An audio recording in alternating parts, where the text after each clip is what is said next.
Bonsoir, bienvenue pour cette dernière séance du cycle 20e siècle, etc.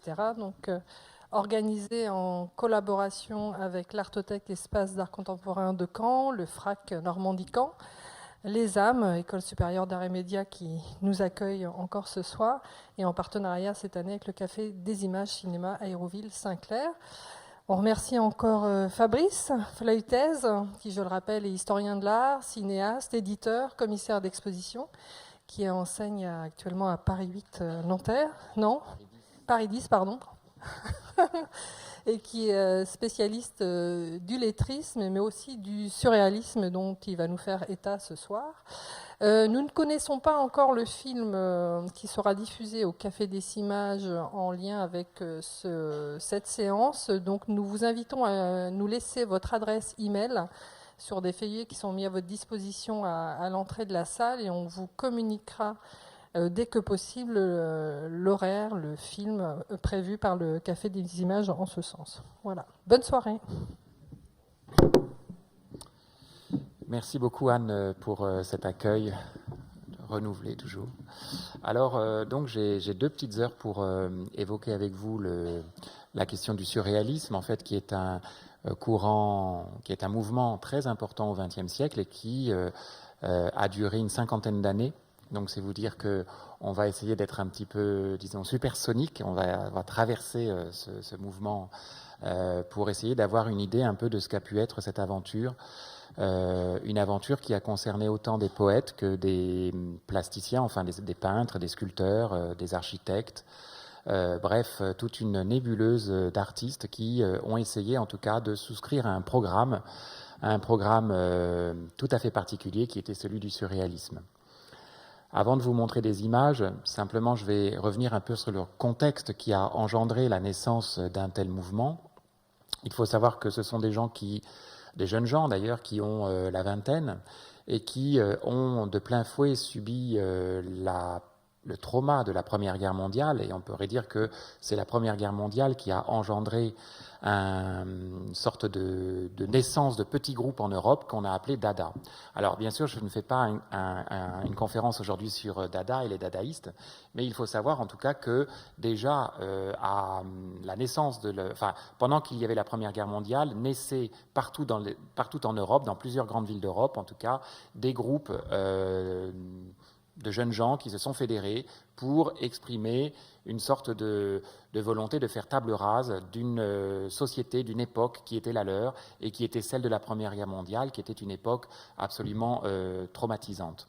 Et à la suite de ces différents groupes Dada qui s'étaient produits dans des principales villes d'Europe, eh bien, s'est constitué autour d'une figure majeure de ce courant qui est donc André Breton. Autour d'André Breton s'est constitué un groupe qui portera le nom de surréalisme. Mais déjà, à partir de la fin des années 10, donc vers 1919-1920, on a les prémices de la naissance du surréalisme à travers des productions poétiques tout à fait étonnantes.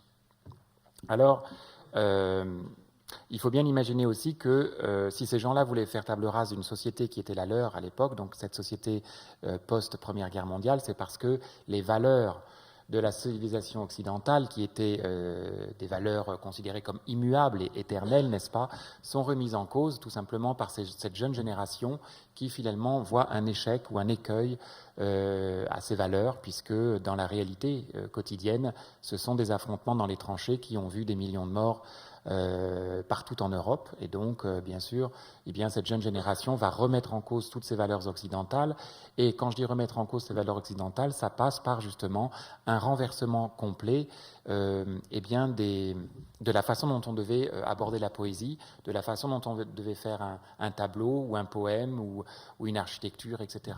Donc ce renversement total, vous allez le voir que ça va à la fois casser tous les carcans de la production artistique de ces années-là, mais en même temps, ça va renouveler complètement le vocabulaire des formes pour ouvrir des portes vers des aventures tout à fait étonnantes. Alors, qui sont ces gens qui fondent le surréalisme? Là, je mets une photographie du début, donc début des années 20, où l'on peut voir donc la figure d'André Breton. Chacun a mis son nom sous son portrait. Donc on voit André Breton, Tristan Tzara, qui avait été aussi un des grands acteurs de Dada. Et puis vous avez au-dessus Paul Éluard, donc le poète que vous connaissez tous, et puis Benjamin Perret, mais on pourrait adjoindre à cette photo d'autres personnalités, comme par exemple Louis Aragon, mais aussi presque environ 200 ou 250 artistes qui vont traverser le surréalisme pendant ces 50 ans. Il faut bien imaginer que tous les artistes au XXe siècle pratiquement en Europe sont passés par le surréalisme, à part quelques figures ici ou là, comme je sais pas, comme Léger, Fernand Léger ou Henri Matisse, mais sinon, j'allais dire que la plupart des artistes qui ont fait ce siècle, en fait, ont traversé ce mouvement à un moment donné ou un autre. Donc Benjamin Perret est un poète, Tristan Tzara est un poète, Éluard aussi, et Breton également.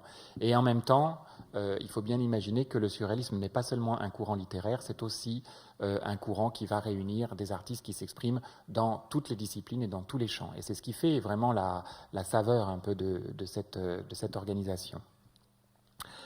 Alors, voilà, je n'ai pas de retour sur le PDF que j'ai, donc les images arrivent et en même temps je m'improvise sur les images qui arrivent au fil du PowerPoint que j'ai là.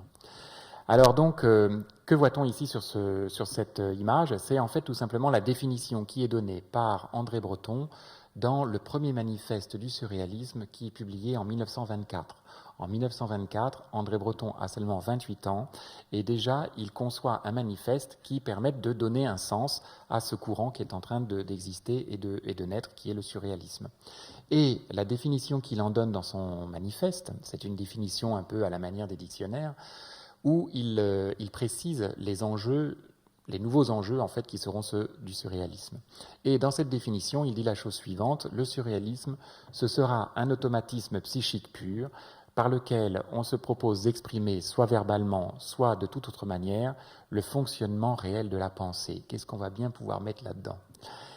En l'absence de tout contrôle exercé par la raison et en dehors de toute préoccupation esthétique ou morale. Donc je vais revenir un petit peu sur cette définition, finalement qui est très simple, c'est-à-dire que ce sont des gens qui vont essayer de s'exprimer en essayant de contrer en quelque sorte la raison, qui est là, en quelque sorte, qui joue le rôle de censeur et qui joue à chaque instant de la création son rôle de contrôle en fait, de ce qui doit être exprimé ou pas.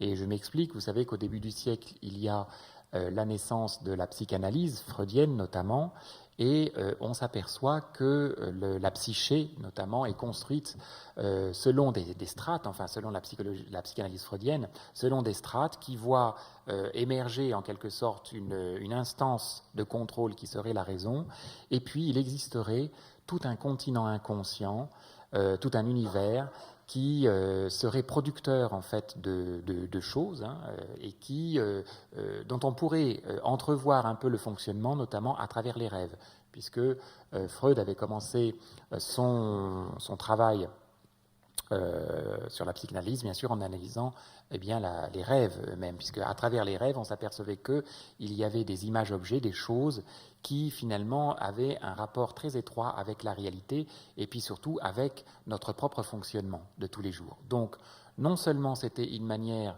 de montrer que le libre arbitre, enfin les choix de tout un chacun en fait étaient tout à fait relatifs, puisqu'il s'agissait de montrer à travers la psychanalyse que à l'intérieur de notre boîte crânienne, s'organisait un inconscient, qu'il appelait d'ailleurs subconscient, un inconscient qui était à même de faire les choix que nous pensions faire objectivement, et ces choix-là étaient en fait dictés par tout un tas de paramètres qui étaient à l'intérieur de ce continent inconscient, et que la conscience régulait de façon très nette.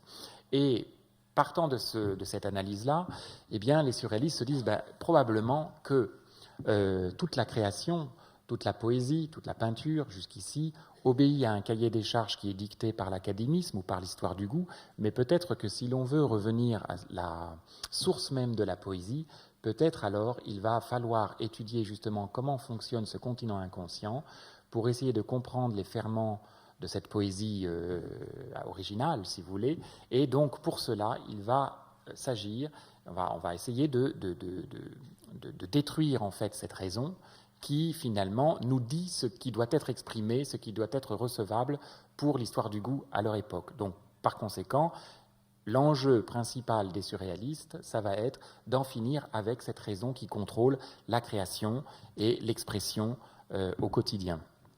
C'est la raison pour laquelle ils veulent revenir au fonctionnement réel de la pensée en l'absence de tout contrôle exercé par la raison et en dehors de toute préoccupation esthétique ou morale. C'est-à-dire qu'en fait, ils estiment que la création ne doit en aucun cas être subordonnée ou avoir un rapport de vassalité avec une histoire du goût, une esthétique, des canons, des techniques, des académismes, etc., et une morale. Alors vous allez me dire, bon, c'est un programme qui a l'air tout à fait intéressant, cet automatisme psychique, cette volonté de redonner en fait à l'acte de création en fait sa spontanéité, ça part d'un bon sentiment, mais comment vont-ils s'y prendre?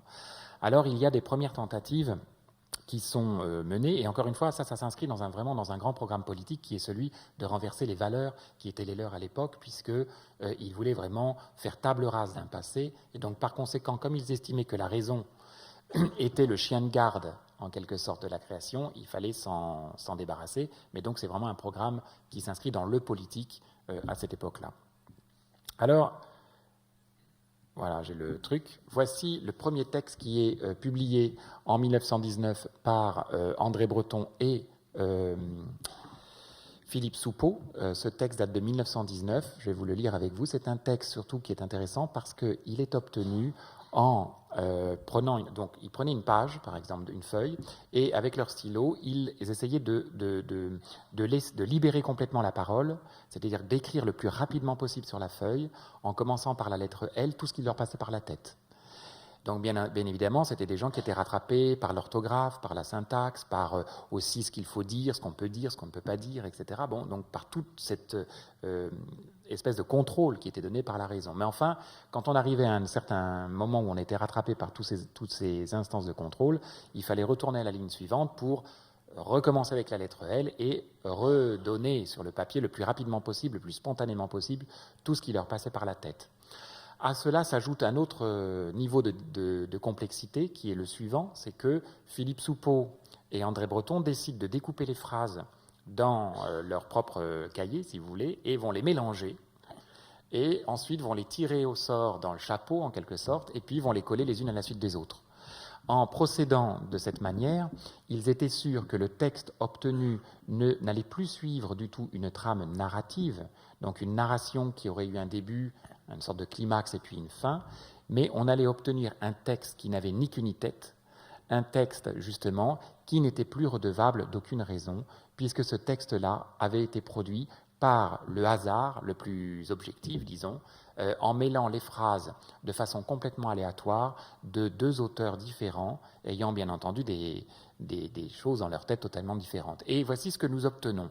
Un texte qui aujourd'hui est beaucoup moins révolutionnaire qu'il l'était à l'époque, puisqu'on est habitué bien sûr aujourd'hui à avoir accès à des textes qui sont construits de cette manière-là, mais pour l'époque il faut bien imaginer que c'était un texte tout à fait révolutionnaire d'un point de vue de l'écriture, parce que c'était un texte qui était tout à fait sans sujet, qui partait dans tous les sens et qui finalement ne pouvait pas s'expliquer, en tout cas aisément.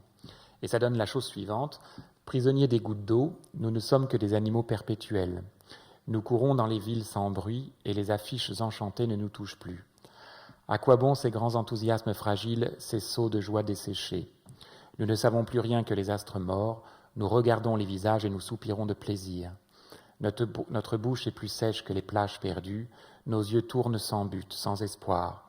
Il n'y a plus que ces cafés où nous nous réunissons pour boire ces boissons fraîches, ces alcools délayés, et les tables sont plus poisseuses que ces trottoirs où sont tombées nos ombres mortes de la veille. Lorsque les grands oiseaux prennent leur vol, ils partent sans un cri et le ciel strié ne résonne plus de leur appel. Ils passent au-dessus des lacs et des marais fertiles. Un texte donc que l'on perçoit, que l'on reçoit comme un texte poétique tout à fait honorable, mais vous voyez bien que non seulement il y a l'absence de rime totale. Le texte joue surtout sur les assonances, la musicalité des mots, les télescopages en fait des images et des sonorités, un peu comme fait le travail du rêve lui-même, n'est-ce pas, en rapprochant des réalités qui sont éloignées dans le rêve, en rapprochant des éléments qui n'auraient pas dû se rencontrer ou qui n'auraient pas dû être ensemble et qui se retrouvent mêlés dans une sorte de proposition, n'est-ce pas, qui est le rêve lui-même. Et donc, à travers cette production poétique, non seulement il s'affranchissait complètement des normes qui étaient celles de la poésie, puisque la poésie était poétique finalement, ce qui rencontrer par exemple la rime, etc., ils ne sont plus du tout là-dedans, ils sont au contraire dans la production de textes qui vont fonctionner selon des trames oniriques, des trames expressives, et qui retrouvent en quelque sorte la source même de la poésie. Bon, alors bien sûr, là c'est un texte qui est très beau, et on le doit à André Breton et Philippe Soupeau en 1919, ils sont très jeunes, ils ont 28 ans, ils se doutent déjà à l'époque que bien sûr, cette écriture automatique, ils vont appeler ça écriture automatique. Cette écriture automatique, elle a aussi ses limites parce que très rapidement, beaucoup vont s'adonner à cette écriture automatique avec des résultats qui sont bien sûr plus ou moins, intéressants, plus ou moins de qualité. Et donc, bien sûr, l'écriture automatique va atteindre très rapidement ses limites. Simplement, les débuts de cette aventure, en 1919, montrent combien ces poètes étaient en tout cas engagés dans cette perspective-là. Cette écriture automatique, cette recherche de l'automatique, en tout cas cette recherche de l'expression sans la raison, on va la retrouver sous d'autres formes et d'autres techniques, comme celle justement d'une poésie qui rassemble des fragments épars que les artistes vont découper notamment dans les journaux. Et je crois que c'est l'image suivante, la voici.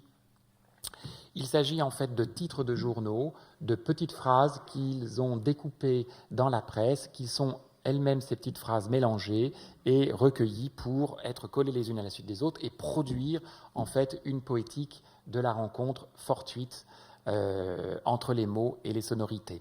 Je parle de rencontre fortuite puisqu'il y avait eu un antécédent tout à fait important au XIXe siècle que ces gens-là d'ailleurs ont ressuscité, qui est le manuscrit de Lautréamont, le comte Isidore Ducasse, comte de Lautréamont, qui avait écrit donc un ouvrage tout à fait spectaculaire au XIXe siècle et qui s'intitule Les Chants de Maldoror. Et dans les Chants de Maldoror, on retrouvait cette espèce d'incohérence totale de l'écriture qui avait fasciné bien sûr les surréalistes et dont ils vont faire la réédition dès le début du XXe siècle. Alors bien sûr, ils s'en inspirent beaucoup et on retrouve cette qualité poétique dans ce type de proposition.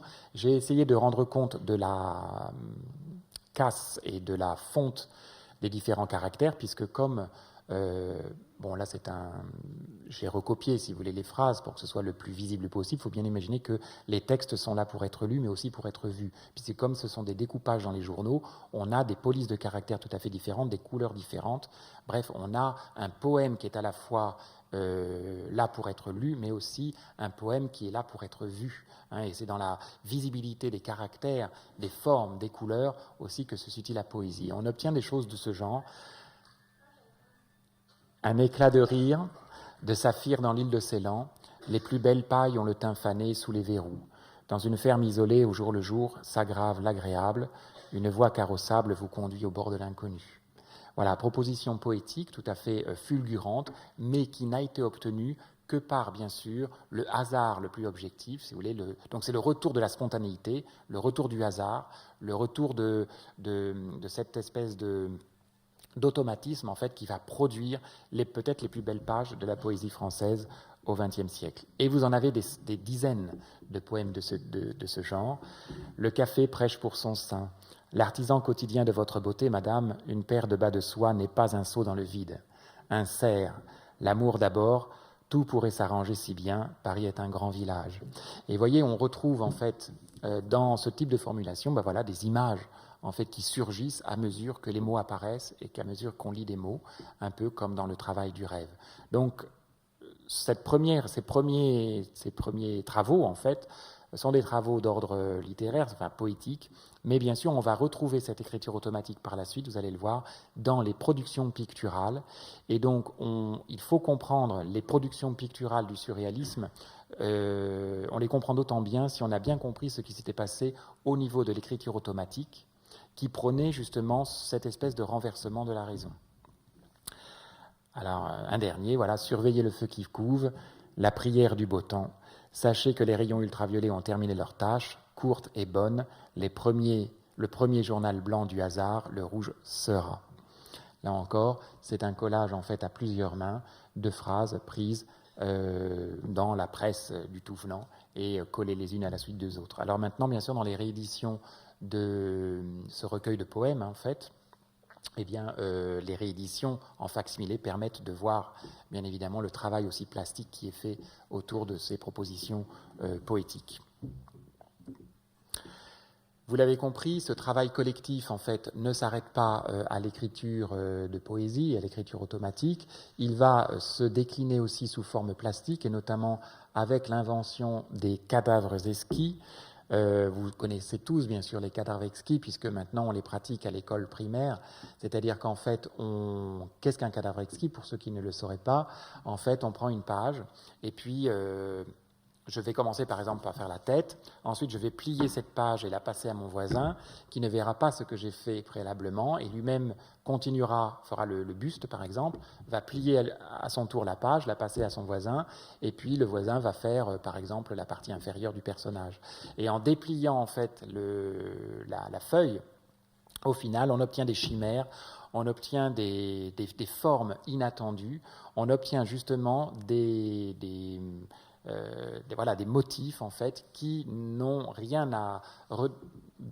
n'ont aucune dette à l'égard en tout cas de la conscience. Et ici vous avez un très beau cadavre exquis de 1927 fait par Man Ray, Miro, Max Moriz, Yves Tanguy, et on ne le voit pas sur la projection, mais on arrive à voir, en tout cas sur les originaux, les césures comme ça des différentes interventions des artistes, puisque bien sûr à chaque césure ils ont laissé des petits indices pour continuer le dessin, l'artiste précédent. Pourquoi d'ailleurs ça s'appelle cadavre exquis? Il faut le dire, c'est parce que le premier cadavre exquis a été le suivant, ça a été celui-ci, c'est-à-dire qu'ils ont commencé sur la feuille à inscrire des mots. Donc le premier, par exemple, avait commencé à inscrire le sujet, puis le suivant le verbe, ensuite le complément, etc. Et quand on a déplié la feuille, eh bien, le premier cadavre exquis a été le suivant. On pouvait lire « Le cadavre exquis boira le vin nouveau ». Voilà. Et donc, à partir de ce moment-là, ils ont décidé que finalement, ce type de proposition s'intitulerait « Les cadavres exquis ».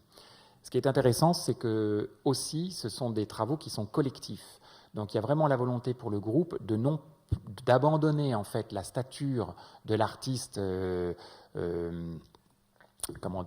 qui mènerait en fait à bout une propre production picturale ou poétique, mais il y a vraiment la volonté de travailler dans le collectif. Ça s'inscrivait vraiment dans un décloisonnement complet où les gens allaient travailler ensemble pour faire des propositions communes. Et le cadavre exquis, comme l'écriture automatique, s'inscrivait complètement dans cette idée du collectif. C'est la raison pour laquelle aussi on parlera pour le surréalisme d'une avant-garde historique. Pourquoi on a appelé ça des avant-gardes historiques? Parce que le surréalisme, comme par exemple le futurisme, comme je ne sais pas moi, d'autres avant-gardes, eh bien, elles ont en commun la volonté de travailler sur le plan collectif, la volonté de travailler tous les champs de la création, donc que ce soit la peinture, le dessin, la photographie, la poésie, etc. Et aussi d'aborder en fait les choses de façon politique, c'est-à-dire avoir une véritable vision du monde qui est la leur et qui sera donc assujettie au manifeste qui est produit en 1924. C'est pour ça que le manifeste, pratiquement toutes les avant-gardes historiques ont eu un manifeste, c'est-à-dire qu'à travers ce manifeste, elles avaient un programme particulier. Et dans ce programme, on retrouvait la question du collectif, la question du politique, la question du faire œuvre ensemble. Et bien sûr, ça permettait aussi de fédérer le groupe dans une action collective. Donc ça, c'était très important et on le retrouve dans ces courants-là. Alors, des cadavres exquis, il y en a des centaines. Bien sûr, ceux qui nous sont parvenus aujourd'hui, on les considère comme étant des cadavres exquis tout à fait réussis, et beaucoup d'entre eux ont pu nous parvenir et sont conservés dans les musées, mais il faut savoir qu'une immense quantité de cadavres exquis ont été détruits, puisque c'était des travaux collectifs que les artistes faisaient au café, dans l'atelier, quand ils se retrouvaient, quand ils se voyaient, etc., et que beaucoup ont été jugés par les protagonistes eux-mêmes comme non... pas très intéressant, par exemple, et donc il y a eu énormément de chutes. Donc, bien évidemment, ce que nous voyons aujourd'hui, ceux qui nous sont parvenus et qui sont conservés dans les collections patrimoniales, sont ceux qui ont été estimés par les artistes comme étant comme jugés acceptables, en tout cas pour la postérité, pour les conserver. Donc on n'a pas toute la production, mais il faut imaginer qu'il y en a eu énormément. C'est la même chose pour les textes automatiques. Très peu nous sont parvenus par rapport à l'immense quantité produite par ces artistes, puisque, encore une fois, il y a environ 200-250 artistes qui sont passés à travers le surréalisme. Le surréalisme donc se crée en 1924 grâce au premier manifeste, c'est ce que je vous ai dit. Il s'éteint en 1969 pour plusieurs raisons. D'une part parce que André Breton, le chef de file du surréalisme, meurt en fin septembre 1966, donc c'est compliqué de poursuivre l'aventure. Et puis, les choses ont changé. Et les derniers en fait surréalistes décident de dissoudre le mouvement en 69, et puis parce qu'il y a eu mai 68, etc. Et donc par conséquent, il y a eu tellement un bouleversement sociétal que en fait le groupe surréaliste ne souhaite plus continuer l'aventure après 69. Il y a un problème de génération également. Enfin, toujours est-il, pour parler de l'anecdote, c'est qu'en mai 68, il y avait une conversation avec Georges Pompidou, et il disait mais alors qu'est-ce qui... Et alors c'est encore une faute à Breton, c'est encore la faute à Breton, aurait dit Georges Pompidou à l'époque, au moment des événements de mai 68, parce qu'on retrouvait dans tous les slogans qui étaient placardés, ou les inscriptions faites sur les murs de la Sorbonne et d'ailleurs, eh bien on retrouvait beaucoup des éléments de langage qui avaient appartenu bien sûr au surréalisme, qui s'inscrivait dans une sorte de révolution totale dès les années 30. Alors, autre cadavre exquis, je vous en montre quelques-uns. Celui-ci est réalisé en 26 par Duchamp, Yves Tanguy, André Breton et Max Moriz en 1926. Et on retrouve un peu le même vocabulaire des formes, c'est-à-dire en fait la production d'une chimère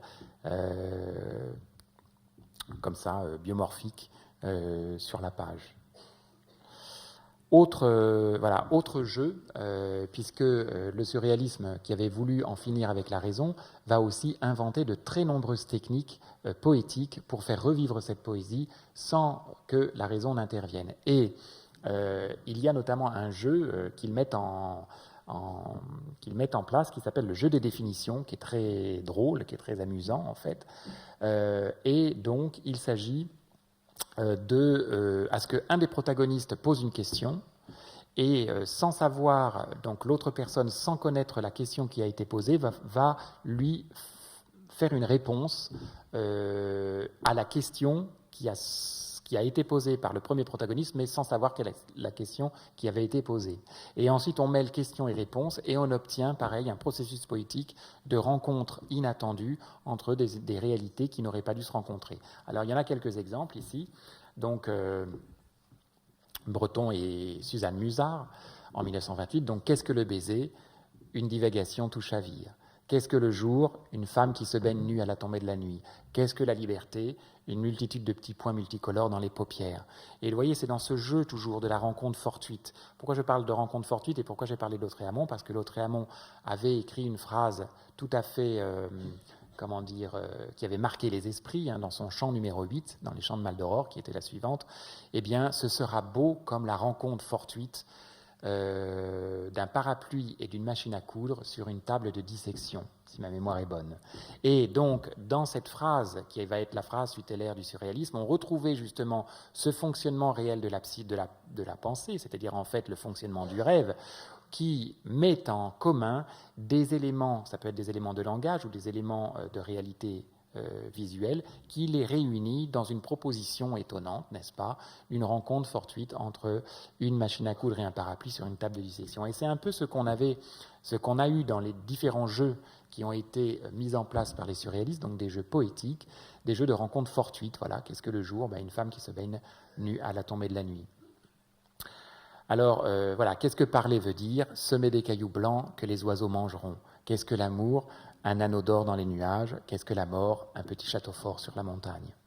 Donc, formulation poétique à plusieurs, donc collective, mais qui, bien sûr, n'a pas été contrôlée par la raison. En fait, c'est toujours contrôlé par la raison, parce que c'était un peu utopique de penser qu'à aucun moment la raison n'allait intervenir. En fait, elle intervient à chaque fois, mais enfin, c'était déjà, d'une manière exploratoire, une volonté de s'affranchir de ce dictat qu'avait pu être la raison. Il y a aussi le jeu du si, ou le dialogue de 1929. Si la Marseillaise n'existait pas, les prairies se croiseraient les jambes. Donc il s'agit de formuler une première phrase avec le si, donc si la Marseillaise n'existait pas, et puis l'autre auteur va formuler une réponse en ne sachant pas, bien sûr, ce que avait été la première phrase. Et on a des rencontres comme ça, des télescopages, tout à fait dingues, étonnantes, parfois drôles, parfois graves, mais en tout cas, on retrouvait une sorte d'essence même de la poésie qui est de l'ordre, qui joue beaucoup sur la spontanéité. Alors, il faut bien imaginer que quand on va parler, par exemple, tout à l'heure de Magritte ou de Dali, de gens comme ça, qui justement, dans des images, vont faire se rapprocher des choses qui n'auraient pas dû se rencontrer, on est dans ce même type de proposition-là. Et j'allais dire que toute la poétique surréaliste, qui va renouveler complètement le vocabulaire poétique et plastique, va sans cesse se trouver sur ce terrain-là, c'est-à-dire un terrain où les choses vont être pensées de façon spontanée et avec une sorte d'arbitraire automatique. Alors, le surréalisme, bien sûr, comme c'est un courant très, très large, va aussi produire des choses tout à fait inattendues, puisqu'ils sont dans un devenir révolutionnaire. Ils vont essayer, et c'est tout à fait leur souhait, de changer la société, de transformer l'histoire, de changer la vie et de transformer le monde, pour reprendre deux autres figures tutélaires du mouvement, c'est-à-dire à la fois Marx et Rimbaud, transformer la vie et changer le monde. Et pour cela, ils vont produire ce qu'on a appelé des papillons surréalistes, donc des tracts, des petits tracts. Donc là, bien sûr, vous les voyez en très grand, mais en fait, c'était des petits bouts de papier de 8 sur 15 à peu près, centimètres. Et ces petits bouts de papier, ces papillons surréalistes, vont être parfois jetés dans la foule. Par exemple, il y a une célèbre anecdote où il y a le cortège funèbre d'Anatole France qui est suivi par des milliers et des milliers de personnes. Les surréalistes vont jeter donc dans la foule qui suit le corbillard des tracts, bien sûr, qui sont tout à fait irrévérencieux à l'égard de cette figure très importante de la littérature française qu'avait pu être Anatole France. Parce que tout simplement aussi, il faut bien imaginer que ces jeunes gens-là vont faire basculer par-dessus bord, par-dessus le bateau, en fait, beaucoup de grandes figures qu'on honorait à l'époque dans la littérature et la poésie, pour au contraire en privilégier d'autres qui étaient beaucoup moins reconnus, beaucoup moins acceptés ou publiés, et qui vont être ressuscités par le mouvement. Alors tout à l'heure, je parlais de Lautréamont, par exemple. Mathurin, enfin tout un tas d'autres poètes et d'autres littérateurs vont venir nourrir le mouvement au détriment de d'autres qui vont passer à la trappe. Alors ici, vous avez des tracts donc surréalistes.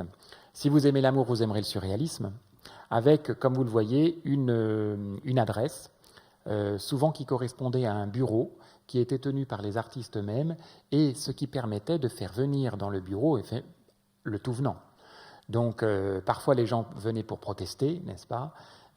Parfois, les gens venaient pour souscrire ou pour rencontrer ces gens-là, ces surréalistes. Qui étaient-ils donc, ces gens de scandale, n'est-ce pas ? Et pour les rencontrer, les tracts et les papillons surréalistes étaient une bonne porte d'entrée, puisque très souvent, il y avait l'adresse qui était indiquée. Adresse qui, parfois, est fictive, pour certains d'entre eux, puisque, par exemple, ici, vous avez un tract tout à fait intéressant qui est celui-ci, donc déboutonnez votre cerveau aussi souvent que votre braguette, qui fait référence, vous le savez, pendant la Seconde Guerre mondiale, au fait que parfois on baissait la culotte des enfants dans les salles de classe pour voir s'ils étaient circoncis, de façon à pouvoir les envoyer dans les camps de concentration ou pas. Et cette façon justement d'essayer de sensibiliser la population à des actes d'une violence absolument inouïe, eh bien, allait passer pour les surréalistes par la production de ces papillons en les lançant ou en les faisant passer, en tout cas, dans la population et dans le tout venant. Le parapluie du chocolat est dédoré, trempez-le dans la porte énatée. Vous voyez, un texte pareil avec des mots, des néologismes qui n'existaient pas, avec une adresse donc du bureau de recherche surréaliste. Celui-ci existait donc au 15 rue de Grenelle à Paris. Vous qui ne voyez pas, pensez à ceux qui voient. Voilà. Alors bon, bien sûr, quand les gens venaient au bureau de recherche surréaliste, ils rencontraient Antonin Artaud, ils rencontraient Desnos, ils rencontraient Breton, ils rencontraient Paul Éluard, ils rencontraient Aragon, ils rencontraient en fait tous les gens qui ont fait quand même la grande poésie du XXe siècle. Il faut bien imaginer aussi qu'aujourd'hui, ce sont des gens que l'on connaît bien, hein, mais si vous regardez par exemple la publication de l'anthologie de la poésie française à la fin des années 30, donc juste avant la Seconde Guerre mondiale, ce sont des noms qui n'apparaissent nulle part. Et ce sont des noms qui auront leur réception critique que seulement après-guerre. Donc ça paraît tout à fait aujourd'hui évident que ce sont des grands poètes, mais en fait, ils n'auront leur réception critique, c'est-à-dire leur fortune critique, leur postérité, va se faire que bien après la Seconde Guerre mondiale. En voici d'autres. Question de forme, disent-ils, tout ce qu'on sait a été dit.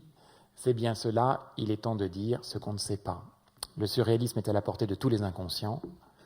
Après des tentatives réitérées pour saisir l'idée de triangle, j'ai constaté qu'elle était tout à fait incompréhensible.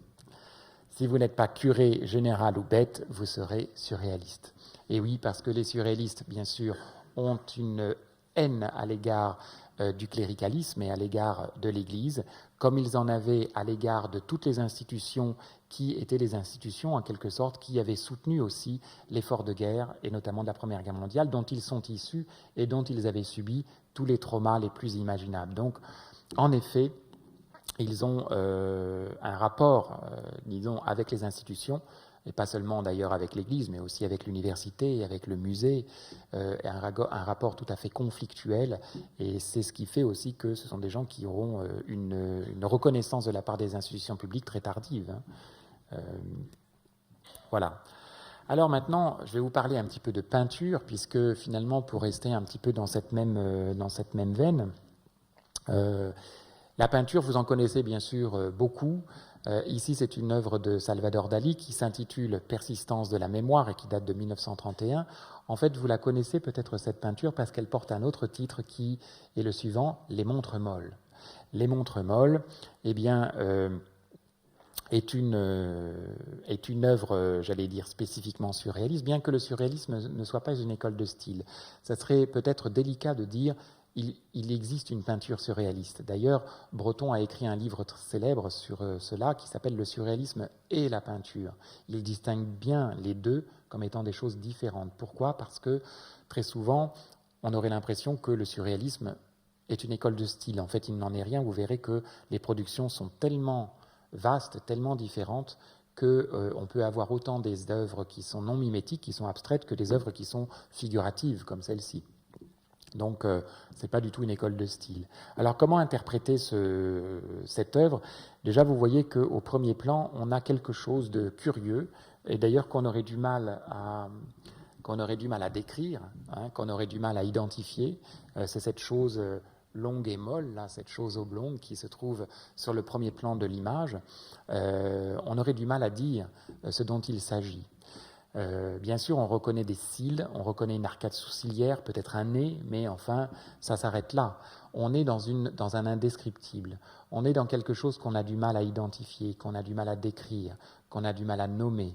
Un peu, justement, comme c'est le cas lorsque l'on se souvient, par fragments, d'un rêve qui nous échappe au moment où l'on se réveille. C'est-à-dire qu'en fait, on essaie de raccrocher, de recoller les morceaux, mais inévitablement, le rêve nous échappe. De la même manière, sur les images daliniennes de Dali, on a parfois ces images-objets qui sont à la fois intrigantes, fascinantes, repoussantes, étonnantes, mais qu'on a du mal à identifier et à cerner, mais tout simplement parce que c'est un travail en effet sur le rêve, c'est un travail sur l'inconscient, vous l'avez compris, et on a des montres molles. Alors bien sûr, les montres molles, c'est tout à fait intéressant parce que je vais vous montrer une autre image par la suite.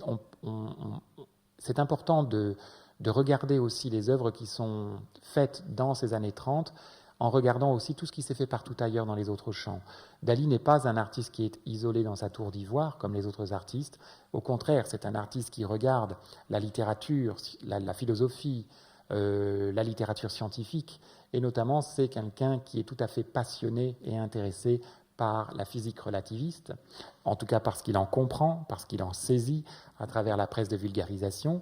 Alors bien sûr, quand on lui a posé la question de savoir d'où lui provenait cette image, les montres molles, la persistance de la mémoire, il a dit « Ah bah oui, c'était à la suite d'un dîner, le camembert avait complètement fondu au niveau du dessert, et donc ce camembert qui s'écoulait et coulant m'a donné cette idée de construire cette composition donc de persistance de la mémoire. » Mais aussi, c'est quelqu'un qui est passionné par les sciences relativistes et qui s'intéresse tout particulièrement, bien évidemment, à la figure de Einstein, qui est une figure contemporaine de Salvador Dali et qui, dès 1903, eh bien, avec la théorie de la relativité restreinte et puis plus tard, dans les années 20, la théorie de la relativité généralisée, eh bien, avait en tout cas montré que le temps et l'espace étaient des choses tout à fait relatives, et donc par conséquent, là aussi, c'était une valeur, c'était comment dire, une torpille contre l'édifice scientifique, n'est-ce pas, et Einstein était pour cela tout à fait intéressant.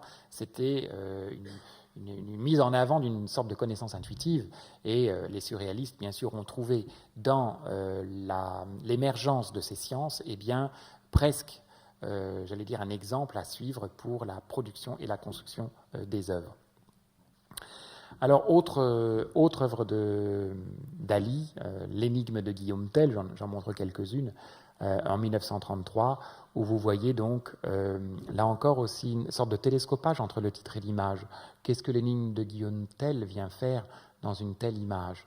Et cette image, elle est curieuse, puisque vous voyez que le personnage qui ressemble étrangement au portrait de Lénine voit son fessier s'élargir, ce motif s'élargir, n'est-ce pas, et même être si grand que finalement il lui faut une canne pour le maintenir, de même pour la casquette, n'est-ce pas, qui prend une ampleur tellement gigantesque qu'il est obligé dans sa composition d'y mettre une canne pour en supporter le poids. Et là encore, ça fait référence aussi à leur façon dont ils percevaient le rêve, puisque vous savez que, et notamment dans l'analyse freudienne, très souvent, eh bien, il y a lorsque le patient est sur le divan, n'est-ce pas, il est amené à expliquer ses rêves ou des souvenirs, etc. Et souvent, les souvenirs, en fait, qu'il relate sur son divan prennent une ampleur démesurée, d'autant plus démesurée que ces souvenirs sont là pour cacher, en fait, ce qui serait intéressant d'investiguer. Et c'est là où le bon psychanalyste doit dire, bah tiens, mais vous parlez beaucoup de ça, mais peut-être que vous pourriez revenir sur ce point de détail qui est caché par l'ensemble des souvenirs ou des rêves que vous mettez sur le devant de la scène. Et j'allais dire que les images de Dali, bien sûr, elles sont pétries de ce type d'investigation, et elles sont très conformes, en tout cas, aux premières théories psychanalytiques. Autre imagerie de Dali, très, très célèbre, hein, les girafes en feu, en 1937, où vous avez des corps à tiroirs, n'est-ce pas, qui, bien sûr, sont la métaphore de ce qu'avait pu être, comment la psyché avait été considérée, justement comme une grande commode avec plein de tiroirs dans lesquels il faut faire du rangement. Et j'allais dire que Dali, bien sûr, le fait presque de façon scolaire dans ses images, en réutilisant effectivement ces motifs de façon tout à fait nette. Alors, on va quitter un peu... Non, on reste sur Dali, puisque Dali va être quand même très important pour le surréalisme, puisque lorsqu'il arrive, il met en place une théorie tout à fait fantasque, qui était la théorie de la paranoïa critique. Qu'est-ce que cette théorie vient faire là? C'est une théorie tout à fait intéressante, qui est la suivante. Vous voyez une photographie ici, donc une carte postale qu'il avait chez lui, et il le relate de la manière suivante. Il était en train de chercher dans son atelier, dans son fatras de choses, il était en train de chercher un portrait fait par Picasso. Et en essayant de trouver ce portrait, il voit le portrait en question, il se saisit du portrait dans son fouillis sur son bureau, et en fait il s'aperçoit qu'il ne s'agit pas d'un portrait, il s'agit d'une carte postale qui montre, comme vous la voyez, donc cette photographie, une tribu, enfin des Africains qui posent devant une sorte de hutte, de maison.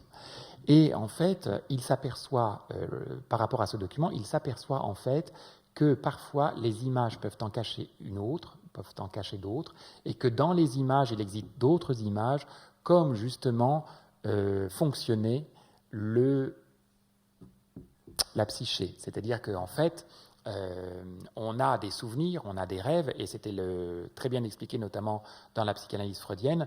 Lorsqu'on relate un rêve, n'est-ce pas, il faut essayer de retrouver le rêve latent qui est derrière, c'est-à-dire en fait, comme il y a eu un phénomène de renversement du rêve au réveil, et que du coup on a des images en fait qui cachent la réalité d'un rêve latent, eh bien il essaie de concilier ce fonctionnement de la psyché avec l'élaboration des images doubles, parce qu'il pense, en tout cas c'est sa théorie de la paranoïa critique, il pense qu'à travers chaque image, on peut retrouver les sources d'une multiplicité d'autres images, n'est-ce pas, qui en sont le fondement, et que chaque image auquel nous avons accès, en fait, elles sont elles-mêmes teintées d'autres images qui sont à l'intérieur d'elles-mêmes et qui en portent le contenu. Alors, vous allez me dire, bon, comment s'y prend-il ? Bon, la paranoïa critique, par exemple, vous savez, si on se trouve sur une plage et puis on va regarder les nuages et on dit, ah bah tiens, regarde, le nuage, ça dessine comme des chevaux. Ah bah oui, effectivement, je vois les chevaux. Donc c'est comme si on souscrivait en quelque sorte à cette paranoïa, puisque dans les nuages, il n'y a pas de chevaux. De la même manière, eh bien, Dali va construire ces images pareillement. Donc, à partir de cette photographie, il fait subir une rotation à 90 degrés de la photographie pour obtenir donc une peinture qu'il réalise, donc la voici. Il reprend cette peinture et en faisant pivoter cette image à 90 degrés, il obtient son visage paranoïaque. Enfin, je ne sais pas si vous le voyez, parce que parfois, bien sûr, il faut que vous souscriviez à mon délire paranoïaque si vous voulez voir les deux images. Mais bon, ici, donc, vous avez donc un visage, et puis, ici, vous avez, puisque c'est un format paysage, vous avez donc les personnages qui sont devant leur hutte, avec les arbres, etc. Et puis, ici, vous avez donc plutôt un visage avec les yeux. Bon, je n'ai pas de laser pour montrer. S'il a les yeux, le nez, etc. Enfin, vous avez tous vu, n'est-ce pas, l'image dans l'image. Alors, bien sûr, ça va être une marque de fabrique chez Dali, puisqu'il va produire un nombre considérable d'images doubles, puisque, bien évidemment, ça va rencontrer aussi le marché. Donc ici, donc, dans son œuvre Espagne en 1938, on voit donc, en fait, que voit-on ? On voit dans la partie supérieure une bataille, donc des sortes de joutes, de guerriers, de combattants en tout cas sur des chevaux. Est-ce que je peux le montrer ici ? Donc vous voyez des chevaux ici, etc. Et ici pareil, des personnages qui combattent les uns les autres, des personnages. Et puis en même temps, il y a une autre image dans celle-là qui nous est indiquée par le bras ici, et puis par la silhouette féminine, n'est-ce pas ? Puisque les deux têtes des cavaliers, eh bien, aussi sont les seins en fait du personnage féminin, et ici le visage du personnage féminin. Alors bon, il y en aura comme ça des dizaines. L'image disparaît. Soit vous voyez donc le profil d'un personnage masculin avec une petite barbichette, soit vous voyez une jeune femme un personnage féminin en train de tenir une sorte de papier ou de lettre dans ses mains. Alors bien évidemment, vous avez la conciliation des contraires. Ça c'est très important, c'est-à-dire qu'en fait dans une même image, vous avez la conciliation de deux images qui coexistent malgré leurs différences, malgré leurs antagonismes. Ça c'était très important parce que dans le rêve justement, il y a la conciliation des contraires. Les choses ne s'opposent pas dans le rêve. On peut très bien par exemple être dans sa chambre, ouvrir une porte et se trouver sur la plage. On peut être à la fois dans un univers nocturne et en même temps dans un univers diurne. On peut rêver, par exemple, qu'on était à côté d'un personnage qui était, on ne sait pas trop, c'était une femme, c'était un homme, on ne sait pas. Il n'y a pas de contradiction entre le féminin et le masculin, le grand, le petit, le mort ou le vivant, l'inanimé ou l'animé. De la même manière, dans les images qui sont produites par Dali, les images doubles, eh bien, on a cette conciliation des contraires, cette non-opposition des formes, mais à chaque fois, donc, soit on voit une image, soit on voit l'autre. On ne peut jamais voir les deux à la fois. Pour ceux qui s'intéressent à la physique aussi, vous voyez combien ça a pu avoir de résonance avec les théories de la physique à cette époque-là. On a soit la trajectoire d'un électron, soit sa position, on n'a pas les deux à la fois. Et en tout cas, les artistes qui ont construit ces images, et notamment Dali, mais ça n'a pas été le seul, ont essayé de faire en sorte qu'on ait des images à plusieurs entrées et à plusieurs niveaux. Ici, donc, un peu plus de difficulté. Ce tableau s'intitule, je vais vous donner un titre plutôt que l'autre, ça s'intitule « Le marché aux esclaves » de 1940. C'est un tableau qui est conservé donc en Floride. Et certains d'entre vous voient le portrait de Voltaire, certains d'entre vous voient effectivement un paysage avec des bonnes sœurs, n'est-ce pas, des sortes de nonnes qui se trouvent ici, là, n'est-ce pas. Donc ici, on a ce personnage féminin avec le chapeau, et puis ici, on a des nonnes dans un bâti un peu en ruine. Mais la moitié de l'amphi, ici, ne voit que le portrait de Voltaire sculpté par Houdon. Bon.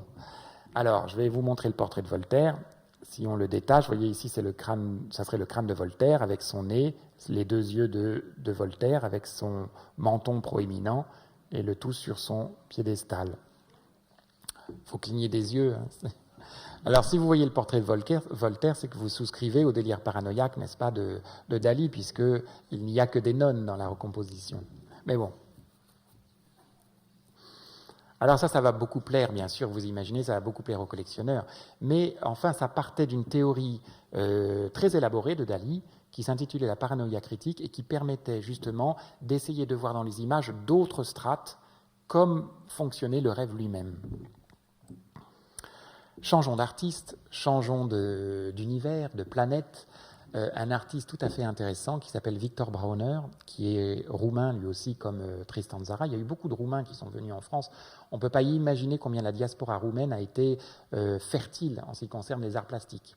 Hein, les Roumains, qu'on pense à Brancusi, à Tristan Tzara, à Ionescu, à Isidore Isou, à Victor Brauner, à Gerasim Luca, et je cite parmi les plus grands, ils ont été pléthores à venir, bien sûr, s'exprimer ici et à travailler. Donc Victor Brauner, lui, c'est un artiste qui arrive en 1928 à Paris et il va très souvent se représenter avec l'œil énucléé, avec donc l'œil énucléé, c'est-à-dire en fait l'œil crevé. Il y a même des dessins où on voit l'œil crevé avec des flèches, etc. Bon, il y en a énormément dans les années 30 et en tout cas il arrive en 1928. Alors, je vous explique un peu l'anecdote parce que là aussi ça va faire surgir une théorie qui est la théorie en fait du hasard objectif. Alors, quelle est cette théorie tout à fait passionnante? C'est que en 1938, en fait, il y a une soirée avec des surréalistes dans un appartement, et puis il y a une bagarre, il y a une rixe, et en fait, il y a une des personnes en fait présentes, un des artistes présents dans la soirée, qui casse une bouteille en verre et qui, en la lançant dans l'assemblée, là, eh bien, il y a un tesson de bouteille qui arrive dans l'œil de Victor Bronner en 1938, qui lui crève l'œil, justement, l'œil qu'il avait lui-même tant peint. Tous les autoportraits de Victor Bronner à l'œil énucléé, eh bien, se retrouvent être confrontés avec un réel, puisqu'en 1938, lui-même, par le plus grand des hasards, a cet œil perforé, et donc il perd l'œil, je ne sais plus si c'est l'œil gauche ou l'œil droit, mais il perd l'œil en tout cas à la suite de cette bagarre, et donc il revient en arrière sur toute cette production qu'il avait eue depuis les années 28, puisqu'on a retrouvé aussi, et d'ailleurs il en parle, en 1928, lorsqu'il arrive à Paris, il prend une photographie d'un spectacle de rue, en fait, où il y a une femme à qui on bande les yeux. Et en fait, curieusement, eh bien, l'immeuble qui se trouve en second plan sur la photographie, l'immeuble derrière cette femme à qui on a bandé les yeux, c'est justement l'immeuble où s'est déroulé cet accident de l'œil. Donc, bref, à partir de là, il conçoit une théorie qui voit que finalement l'artiste arrive par sa production, à un moment donné, à se juxtaposer avec le réel, comme si l'artiste serait un sismographe, n'est-ce pas, qui verrait les choses arriver. Donc il y avait vraiment une volonté, en tout cas pour les artistes aussi, de produire des théories, n'est-ce pas, qui permettent de penser que l'art, en tout cas, a une action sur le monde, puisse transformer la vie et puisse changer le monde. Vous voyez, donc c'était à la fois un travail théorique et en même temps un travail plastique qui trouve sa justification a posteriori par l'événement qui vient lui changer la vie, en fait, en définitive. Alors, bien sûr, énormément de portraits à l'œil énucléé et aussi, bien sûr, des œuvres qui vont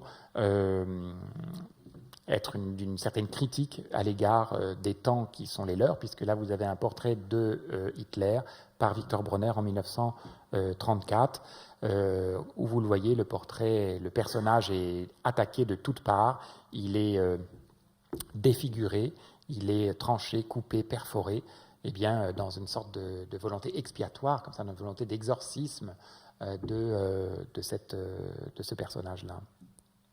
Autre proposition de Victor Bronner, Le Loup-Table, en 1939, très belle pièce qui est à la fois, donc, qui mêle l'animé et l'inanimé, et vous voyez que les deux réalités qui viennent se rejoindre, en fait, se transforment en une troisième proposition qui est un peu, qui n'est pas la somme des deux, puisque vous voyez que la patte de la petite table est en train elle-même presque de se transformer pour être une patte de loup. Enfin, c'est un renard, mais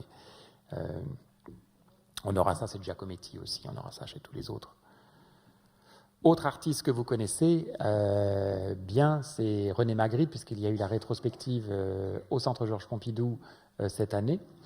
Et René Magritte va exploiter de façon presque scolaire aussi toutes ces découvertes, toutes ces trouvailles, en essayant de faire lui aussi la rencontre fortuite tant attendue, donc qui selon eux était le ferment même de la poésie, où vous voyez que le texte et les images eh bien, se trouvent être télescopés dans cette proposition, donc la clé des songes, où l'œuf rencontre l'acacia, le soulier la lune, la bougie le plafond, le chapeau melon la neige, le marteau le désert et le ver l'orage. Alors, c'est intéressant parce que le titre aussi comme tous les titres de Magritte, vous savez que les titres des tableaux de Magritte ne sont pas donnés par Magritte, ils sont donnés collégialement par les amis qu'il recevait à dîner ou qu'il avait et qui faisaient des propositions, n'est-ce pas? Et très souvent, le titre entre lui-même aussi en télescopage avec l'image. Donc il y a un jeu en fait très intéressant entre le titre et l'image. Et la clé des songes, quand même, j'aimerais y revenir dessus parce que la clé des songes, c'est une théorie, on pourrait dire, qui préexistait avant la psychanalyse et qui était déterministe et qui voyait dans le rêve, en fait, toute une symbolique. Donc, par exemple, pour la clé des songes, je ne sais pas moi, vous rêviez d'un serpent, trahison. Vous rêviez d'une dent cassée, mort dans la famille. Vous rêviez de, je ne sais pas, bon. Donc, il y avait en fait une relation causale entre des images de rêve, n'est-ce pas, et puis une symbolique qui était la même d'ailleurs pour tout le monde, et qu'on appelait la clé des songes. Et donc on consultait la clé des songes, n'est-ce pas, pour savoir à quelle sauce on allait être mangé, n'est-ce pas, comme si les rêves allaient être, comment on appelle ça, prémonitoires, merci. Alors, donc bien sûr, vous l'avez compris, la clé des songes est un univers tout à fait poétique qui les intéressera, mais elle est quand même très nuancée par l'émergence de la psychanalyse qui voit bien sûr dans le fonctionnement du rêve un fonctionnement qui est tout à fait autre que celui de la clé des songes. Et en tout cas, chez Magritte, il y a la volonté très poétique de rapprocher ces univers très disparates entre l'image et le texte, et lui-même va écrire beaucoup sur ces rapports entre texte et image de façon très, très pointue. Bien sûr, ça lui vient directement de la lecture de William James, puisque le mot « chien » n'aboie pas, c'est-à-dire qu'en fait... Ah, l'image est très pixelisée, là, je crois. Ouais. Enfin, vous la reconnaissez, puisque ceci n'est pas une pipe. Donc, tableau, j'allais dire fétiche pour Magritte, en 1929, qui s'intitule « La trahison des images ».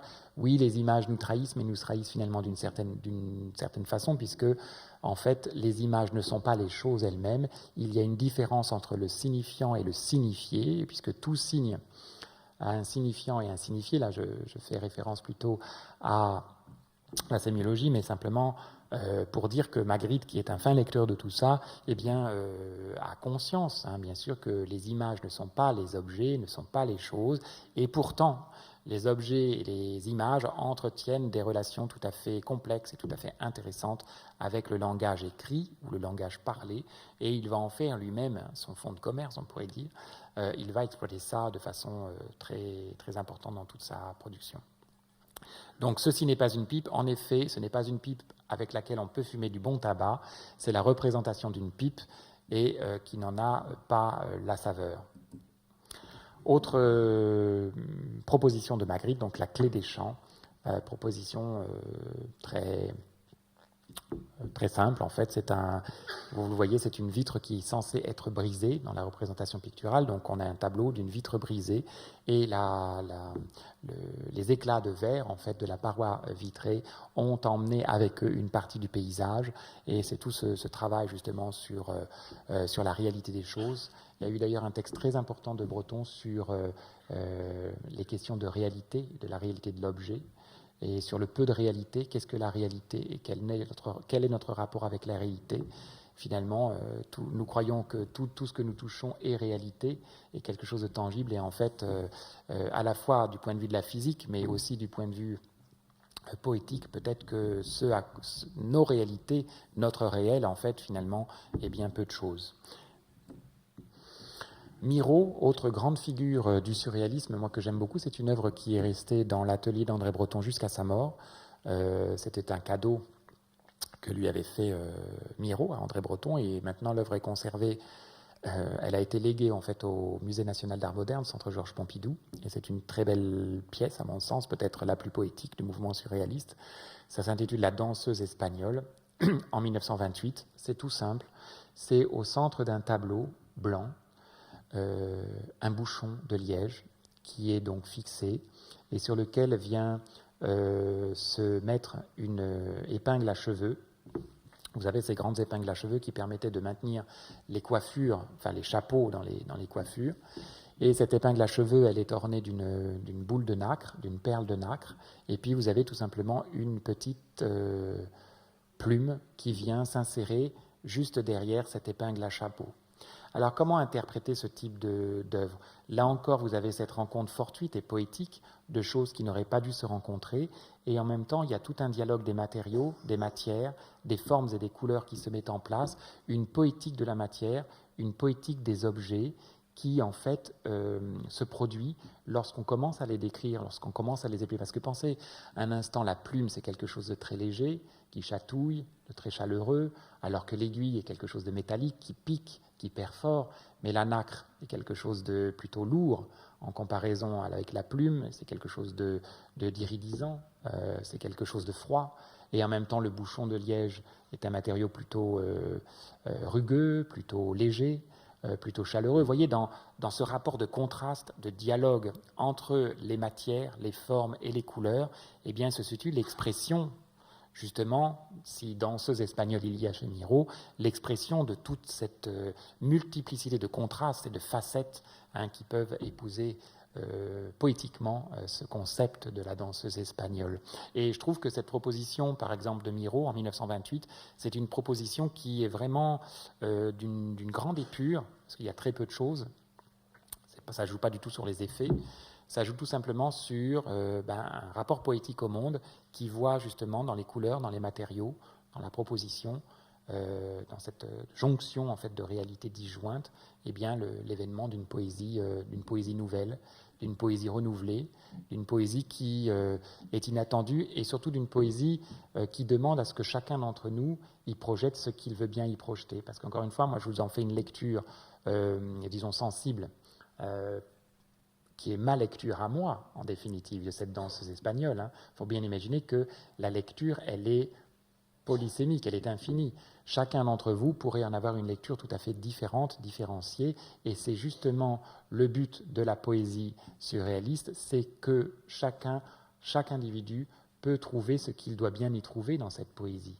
Il doit chercher dans le réel, dans la réalité du monde, eh bien, là où la poésie se trouve, en aucun cas, il ne devra attendre qu'on lui dise ce qui est poétique et ce qui ne l'est pas. Et ça, bien sûr, ça a une filiation jusqu'à Duchamp et jusqu'au début du XXe siècle. Et on retrouve, bien sûr, cette volonté à ce que chaque individu trouve la poésie là où il veut bien la trouver et là où ça fait du sens aussi pour lui. Alors bon, moi je vous montre un peu la danseuse espagnole parce que je l'aime beaucoup et j'en ai fait une lecture qui est la mienne et encore une fois, ce sont des objets qu'il faut vous approprier en tant qu'individu et chacun vous pourrez en faire une lecture sensible. Oui, j'avance dans le temps. Roberto Matta, autre artiste, donc un Chilien cette fois-ci, qui arrive à Paris en passant par l'atelier de... J'ai un trou de mémoire, mais en passant par l'atelier d'un grand architecte, Le Corbusier, voilà. Et ensuite, donc, il est introduit auprès de Dali et de Breton. Et lui va plutôt faire des œuvres qui aussi fonctionnent un peu comme le fonctionnement du rêve, puisqu'il utilise des pigments phosphorescents. Il utilise des pigments qui vont réagir de manière différenciée avec la lumière qui vient éclairer le tableau. Ce qui fait qu'à chaque fois que vous changez de lumière, vous avez d'autres images qui surgissent de l'intérieur du tableau et qui font comme si le tableau était vivant en quelque sorte. Et on pénètre à l'intérieur de différentes dimensions colorées, différenciées de ce type de proposition. Alors, The End of Everything, la fin de toute chose, ou L'idée noire, autres tableaux de Matta, qui sont des très très beaux tableaux qui fonctionnent en fait grâce aux différentes longueurs d'onde de lumière qu'on appose sur eux. Autre artiste intéressant, c'est Hans Bellmer. Et Hans Bellmer, en fait, est un photographe essentiellement qui va travailler sur sa poupée, donc un objet particulier, puisqu'il confectionne en fait une poupée, il confectionne un mannequin. Donc, comme je vous ai dit dans la conférence précédente, le mannequin va traverser toutes les années 30. Et bien, typiquement chez Bellmer, on a ça. On a la production et la construction d'un mannequin avec des vrais cheveux. Le mannequin est érotisé, le mannequin est mis en scène, et on a là encore une volonté d'appliquer une autre théorie freudienne tout à fait intéressante qui s'appelle le sentiment d'inquiétante étrangeté. Qu'est-ce que le sentiment d'inquiétante étrangeté ?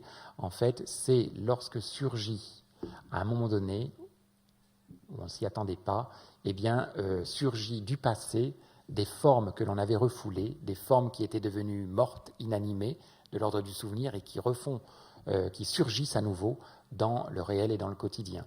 Donc, cette inquiétante étrangeté, Freud en parle... il en parle avec beaucoup d'exemples. Je pourrais donner un exemple parmi d'autres. Je ne sais pas moi. Alors, par exemple, un enfant va jouer avec sa poupée et puis à un moment donné, n'est-ce pas, il va lui arracher la tête. Et puis la poupée, quelques instants plus tard, il va lui recoller la tête, n'est-ce pas, elle ne sera plus morte, elle va continuer de vivre ses aventures. Il n'y a pas de contradiction chez l'enfant entre le mort et le vivant, entre l'inanimé et l'animé. Typiquement, un phénomène qui sera inacceptable à l'âge adulte, puisqu'à l'âge adulte, la raison aidant, on a fait la différence entre l'animé et l'inanimé, entre le grand, le petit, le jour, la nuit, le masculin, le féminin, etc. Et donc, par conséquent, comme il y a eu cette séparation, on ne peut plus où ça pose problème quand il y a une conciliation de ces deux-là. Je vous donne un autre exemple, vous êtes au café, vous vous levez pour partir et vous sursautez parce que vous voyez votre propre reflet dans le miroir en face. Et ça dure une fraction de seconde parce qu'en face de vous, vous avez à la fois vous-même que vous reconnaissez et en même temps, c'est quelque chose qui n'est pas vivant puisque c'est un reflet. Et le reflet n'est pas quelque chose de vivant. Et donc, c'est dans cette frontière précise entre le vivant et le non-vivant, où là se trouve complètement concilié, qu'on a un sursaut, n'est-ce pas, puisqu'il y a une sorte de... Alors, chez Belmer, on a ça. On a cette recherche précise du point précis où on va être justement dans cette frontière entre l'animé et l'inanimé, entre le vivant et le non-vivant, entre Eros et Thanatos. Et ce sont des images qui nous apparaissent aujourd'hui souvent comme malsaines ou comme repoussantes et en même temps fascinantes. Pourquoi ? Non pas parce que elles le soient, parce que tout simplement c'est un objet qui est mis en scène. Mais voyez que cet objet est particulier parce que l'objet est mis en scène et érotisé. Et par-dessus le marché, vous voyez que la pupille est orientée, comme si justement l'objet était en train de regarder dans une direction, avait un regard intentionnel, vers la gauche ou vers la droite. Là, ici, c'est par là.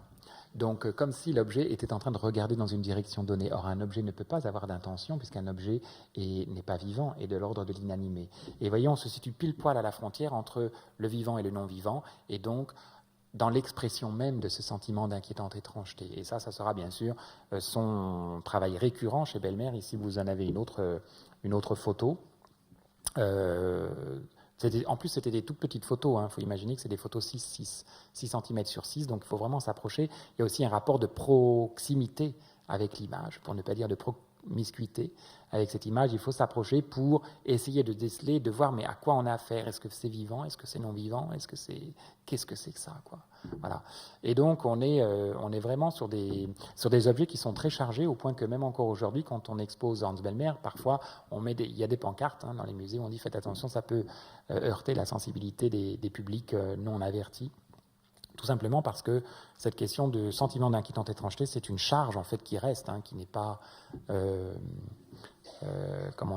qui ne peut pas s'évacuer. Je regarde sur mon téléphone en fait parce que j'ai la suite des images. Autre image de Hans Belmer où vous voyez il y a à la fois donc sa main qui vient caresser l'objet et l'objet semble lui-même éprouver une sensation au toucher de l'artiste, celui-là même qui l'a créé, c'est-à-dire en fait son démiurge. Mais en fait, en définitive, il n'y a rien d'inanimé. Mais nous projetons beaucoup là-dessus, bien évidemment, parce qu'on est amené à projeter sur l'image ce que nous-mêmes nous ressentons comme sentiment d'inquiétante étrangeté.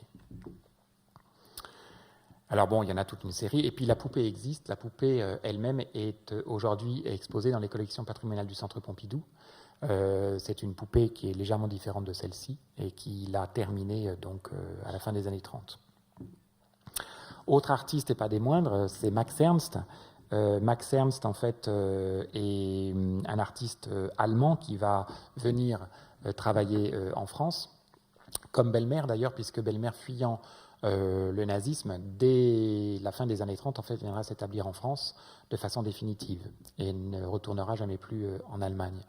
Max Ernst, lui, donc, vient aussi rejoindre le surréalisme par le biais de Paul Éluard et de sa maîtresse d'alors qui était Gala, que vous connaissez peut-être sous le nom de Gala Dali, puisque après être passée par Paul Éluard, dans les bras de Paul Éluard et de Max Ernst, elle tombera amoureuse de Salvador Dali. Alors, autre technique inventée par Max Ernst et par les autres surréalistes, et en tout cas utilisée, c'est la décalcomanie. La décalcomanie est une technique que l'on utilise beaucoup aujourd'hui dans les écoles, mais c'est une technique qui a été beaucoup travaillée par ces artistes. De quoi s'agit-il ? On répand de la peinture sur une feuille ou sur une toile, on recouvre le tout d'une autre feuille ou d'une autre toile et ensuite on enlève très rapidement. Et que voit-on ? On voit une tache informe, on voit que les pigments, en fait, plus ou moins miscibles, se sont mêlés les uns les autres, créant des taches colorées de façon complètement aléatoire. On est encore dans un automatisme psychique pur, puisqu'on a laissé au hasard faire les choses. On a ces taches qui se répandent de façon complètement aléatoire. Et à partir de ce chaos des formes, de cette informe-là, eh bien, l'artiste va reprendre ici ou là quelques parce que lui-même, en voyant ces taches, surgit des images en lui, n'est-ce pas, à partir des taches informes, et il fait surgir des personnages, des choses, des formes intelligibles. Donc à partir du chaos, il va créer lui-même sa propre cosmogonie, son cosmos à lui, ce Max Ernst, et donc de toutes ces images qui ont été d'abord obtenues par le hasard le plus complet, puisqu'il s'agissait de décalcomanie, il va faire surgir les êtres les plus improbables, et justement ces chimères que l'on ne voit que dans le rêve. Alors, bon, il y en a beaucoup. Celle-ci est conservée au Metropolitan Museum à New York, et bien sûr, il leur donne des titres qui vont eux-mêmes nourrir l'image d'une certaine manière. Alors ici, donc, vous en avez des très belles, l'Antipape en 1941-42, vous voyez que, par exemple, toute la forme rouge, toutes les couleurs rouges ou le bas de l'image sont obtenues par décalcomanie, donc avec le plus aléatoire, et puis ensuite, ici ou là, il ajoute des visages, il ajoute des formes, des jambes, des bras, des mains, et puis les taches prennent forme, les taches prennent sens, les taches qui étaient au départ qui étaient inintelligibles deviennent en fait des supports poétiques qui lui permettent tout simplement d'être inspiré pour produire ces images. Ici, vous avez donc l'Europe après la pluie, enfin une partie de l'Europe après la pluie, mais j'ai montré ce détail en fait de c'est une très grande image, très grand tableau. Pourquoi je vous montre cette proposition? Parce qu'on voit bien justement le travail de la décalcomanie, de l'écrasement en fait de la texture, hein, l'écrasement de la peinture sur le tableau. Et ensuite, quand il a retiré sa page supérieure, sa toile supérieure, eh bien, il obtient ces formes-là, où on voit que les pigments sont plus ou moins mêlés les uns les autres. Et puis ensuite, il en fait un paysage onirique, un paysage fantastique. Il ajoute les nuages, il ajoute le bleu du ciel, il ajoute dans la partie inférieure, peut-être que, je ne sais pas si on le voit bien, ici, des petits visages, etc., sur des formes. Et donc on a ces personnages qui se promènent dans cette nature improbable, dans cette nature onirique. On a typiquement l'expression d'une poésie, j'allais dire surréaliste, qui a été obtenue par le plus grand des hasards. Bon, c'est des pièces qui sont magnifiques aujourd'hui, mais il faut bien imaginer qu'à l'époque, ce sont des pièces qui ne rencontrent ni le public, ni le marché, et qui on a de la chance d'ailleurs que ça nous soit parvenu aujourd'hui, parce que beaucoup notamment à la fin des années 30, lorsqu'il est obligé de quitter Saint-Martin d'Ardèche, donc sa maison qu'il occupait donc dans l'Ardèche, il laisse en fait beaucoup de ses travaux dans la maison parce qu'il est obligé de fuir avec sa femme, la femme qu'il avait à l'époque, et notamment de se réfugier à Marseille, et donc beaucoup de travaux ont été perdus. Mais ça, ce sont des travaux qui ont subsisté. L'œil du silence en 1940, donc même procédé plastique, graphique, où l'on voit à la fois la décalcomanie et puis, à partir de ces tâches informes, la production de quelque chose d'onirique avec des personnages qui apparaissent ici ou là. J'aimerais terminer sur une installation, on pourrait dire, un objet tout à fait incroyable. C'est en fait le fond du bureau, le mur du bureau d'André Breton. André Breton, donc, qui habitait dans le 18e arrondissement, rue Fontaine, au 42 rue Fontaine. Dans cet appartement, en fait, il y avait donc son bureau, et sur le mur du bureau, un mur qu'il a constitué pendant plus de 40 ans, eh bien, il y a un certain nombre d'objets qui constituent en quelque sorte le testament du surréalisme. Pourquoi ? Parce que, et je vais un peu en parler avec vous, vous avez à la fois des œuvres, bien sûr, qui proviennent de régions extra-occidentales. Donc vous avez, par exemple, un grand... ici, vous avez des boucliers à Smat. Ici, vous avez un bouclier d'un Varro.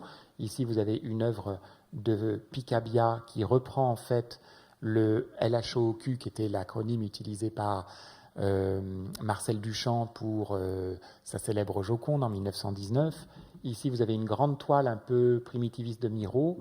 Ici, vous avez une toile abstraite de Jean Dégotexte qui date des années 50. Vous avez ici un Kandinsky, ici un Douanier Rousseau, un Mata, un Picasso, un Miro. Enfin bref, on a la juxtaposition d'œuvres à la fois figurative et abstraite, pour bien expliquer que le surréalisme n'est pas une école de style, et donc il n'existe pas de surréalisme abstrait ou figuratif, que tout ça, ce sont des catégories, en fait, de représentation qui pour eux, en fait, ne voulaient pas dire grand-chose. Donc, ils avaient remis en cause ces catégories-là, qui étaient des catégories essentiellement bourgeoises, en définitive. Et au profit de quoi? Au profit, vous avez vu, d'un amoncellement d'objets le plus hétéroclite. Ici, vous avez la boule suspendue de Giacometti. Donc, deux choses le plus hétéroclites possible, deux choses qui ont été choisies tout simplement par affinité élective, parce que Breton a voulu montrer que le surréalisme, en tout cas, est surréaliste, ce qui s'attache à prélever dans le réel ce qui est poétique, en tout cas pour lui. Et donc, par conséquent, c'est la raison pour laquelle vous avez aussi des objets trouvés, des pierres, il y a une roue, enfin, il y a des choses tout à fait étonnantes, des choses qui ont de la valeur, des choses qui n'en ont pas du tout, des cailloux ramassés sur la plage, des bois flottants, mais en même temps qui côtoient, par exemple, une peinture cubiste de Picasso, une proposition de Kandinsky, abstraite. Vous voyez, c'est justement dans ce rapprochement d'éléments poétiques complètement disparates que se constitue la poésie surréaliste selon Breton et selon les surréalistes eux-mêmes. Trouver la poésie dans cette espèce de collier de perles qui va faire qu'on va mettre côte à côte des choses qui constituent notre propre musée personnel, notre propre musée imaginaire, notre propre façon de voir le réel et de voir le monde. Le mur de l'atelier d'André Breton, le mur du bureau d'André Breton, est un peu, j'allais dire, le testament du surréalisme, puisque c'est ce qu'il lègue aux collections patrimoniales. Donc sa femme a permis le legs au Centre Georges Pompidou, en l'état tel que c'était dans son appartement du 42 rue Fontaine, pour bien montrer en fait ce qu'avait été le surréalisme, c'est-à-dire une recherche sans cesse renouvelée de la poésie dans le moindre petit objet, qu'il ait de la valeur ou qu'il n'en ait pas, de façon à pouvoir le raccrocher à tout un univers poétique global. Alors, vous voyez, j'ai fait un peu le tour très rapidement, j'allais dire, du surréalisme, parce qu'on a traversé 50 ans du mouvement. Il faut bien imaginer que je vous ai montré essentiellement les grandes figures qui ont marqué ce mouvement, que ce soit Dali, Miro, Bellemare, etc. Mais on aurait pu très bien montrer, par exemple, certaines images de Picasso, puisque Picasso, dans les années 20, à la fin des années 20, va aussi traverser le surréalisme pour produire des œuvres tout à fait étonnantes. On aurait pu, par exemple, montrer la poésie picassienne, parce que Picasso a fait énormément de poèmes liés à l'écriture automatique. On aurait pu, par exemple, faire une représentation d'une pièce de théâtre qu'avait écrit Picasso en 1942 et qui a une trame tout à fait surréaliste. On aurait pu voir ensemble la photographie aussi, Man Ray. Enfin, je cite des noms parce que je vous engage en fait à aller voir ces productions qui sont tout à fait symptomatiques de ce qu'avait été ce courant. Donc Man Ray, Brassailles, Tanguy, Lothar, bref, toutes ces grandes figures de la photographie. On retrouve aussi les surréalistes, bien sûr, dans le théâtre, dans le cinéma, avec Buñuel et Dali, le chien andalou notamment, où vous voyez ces télescopages, c'est ce montage tout à fait étonnant d'images les unes à la suite des autres qui font qu'à la fin on a l'impression d'avoir rien compris. Eh bien oui, parce que ce n'est pas de l'ordre du comprendre. Il faut bien imaginer que ces grandes trames oniriques ne sont pas de l'ordre du comprendre, elles obéissent à des trames oniriques, donc par conséquent qui demandent à se laisser embarquer dans cette suite ininterrompue d'images, notamment dans Le chien andalou ou dans L'âge de raison, qui est un autre film de Man Ray, on est embarqué, n'est-ce pas, et puis on se laisse découvrir, et puis on essaye, à partir de cette informe, en quelque sorte, on essaye soi-même de reconstruire, de reconstituer quelque chose qui soit intelligible pour soi. Alors, pour finir aussi, je voulais dire qu'il y a eu des très grandes expositions surréalistes, et notamment des expositions internationales du surréalisme qui ont regroupé tous ces gens-là, et les expositions elles-mêmes étaient des environnements qui permettaient le dérèglement total des sens. Je voudrais parler notamment de l'exposition de 1938, une exposition remarquable qui avait été conçue par Marcel Duchamp, où toutes les œuvres étaient placées donc, dans une sorte de labyrinthe, mais labyrinthe sans aucune lumière. Et les visiteurs devaient prendre une petite lampe de poche et entrer dans cet espace d'exposition pour aller à la rencontre des œuvres, à la rencontre fortuite, comme je vous avais dit au début, n'est-ce pas, des œuvres. Et donc, par conséquent, bien sûr, vous rentriez à plusieurs dans cette exposition, et puis très rapidement, vous étiez perdu, et vous vous retrouviez tout seul à essayer de trouver la sortie de ce labyrinthe obscur, n'est-ce pas, où vous faisiez peut-être d'autres rencontres, peut-être inavouables ou peut-être inattendues, avec d'autres visiteurs, n'est-ce pas, il y a eu 40 000 visiteurs dans cette exposition. C'était une réhabilitation, n'est-ce pas, du hasard, de l'errance, bref, toutes ces valeurs qui entraient en contradiction totale avec le retour à l'ordre dont j'ai parlé à la conférence précédente, vous l'avez bien compris, parce que cette exposition de 1938, elle rentre de plein fouet en écho avec une autre grande exposition dont j'ai parlé la fois dernière, qui était l'exposition sur l'art dégénéré, qui montrait justement combien il fallait éviter de se perdre et d'errer dans des univers comme ça, oniriques. Au contraire, il fallait revenir à quelque chose d'ordonné. Bon, cette grande exposition de 1938, elle est dans l'obscurité totale. Lorsque vous avanciez dans l'exposition, vous pouviez heurter des objets à même le sol. Il y avait des flaques d'eau. Il y avait des performances, donc une actrice qui s'appelait Hélène Vanel faisait des performances en poussant des cris, etc. Et vous, avec votre petite lampe torche, vous essayez tant bien que mal de trouver la sortie, n'est-ce pas? Et parfois, vous faisiez des rencontres d'œuvres, des rencontres de personnalités, etc. Et bien sûr, à la fin de l'exposition, lorsque vous aviez fait l'itinéraire, vous aviez fait une expérience.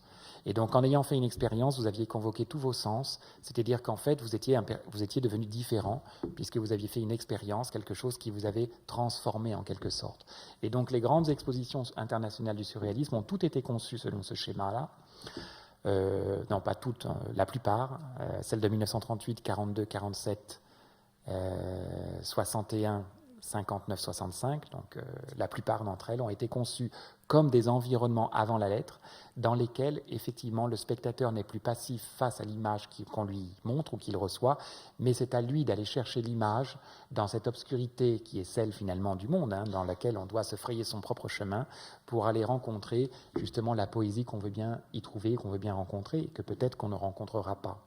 Et c'est dans tout ce labyrinthe de l'existence, cette métaphore de l'existence qu'a été les grandes expositions surréalistes, que se trouvaient les ferments de cette poétique-là. Une poétique qui demande à chacun, en tout cas, d'aller y trouver ce qu'il veut bien y trouver. Et j'allais dire que ça rejoint en fait les débuts et cette question du politique chez les surréalistes, où il fallait en finir avec des valeurs qui étaient censées être ces valeurs immuables de la société occidentale et de l'histoire du goût et des académismes, etc., et de retrouver en quelque sorte cette source même de la poésie qui était dans le rapport spontané au réel et le rapport spontané au monde. Alors bon, j'ai essayé de faire synthétiquement, de vous faire avec moi un voyage dans cette grande nébuleuse surréaliste. J'imagine que vous aurez beaucoup de questions, peut-être, en tout cas, et donc le mur est toujours présenté, vous pouvez le voir au Centre Georges Pompidou jusqu'à aujourd'hui, et voilà, et voir un peu cet univers éclectique. Je vous remercie.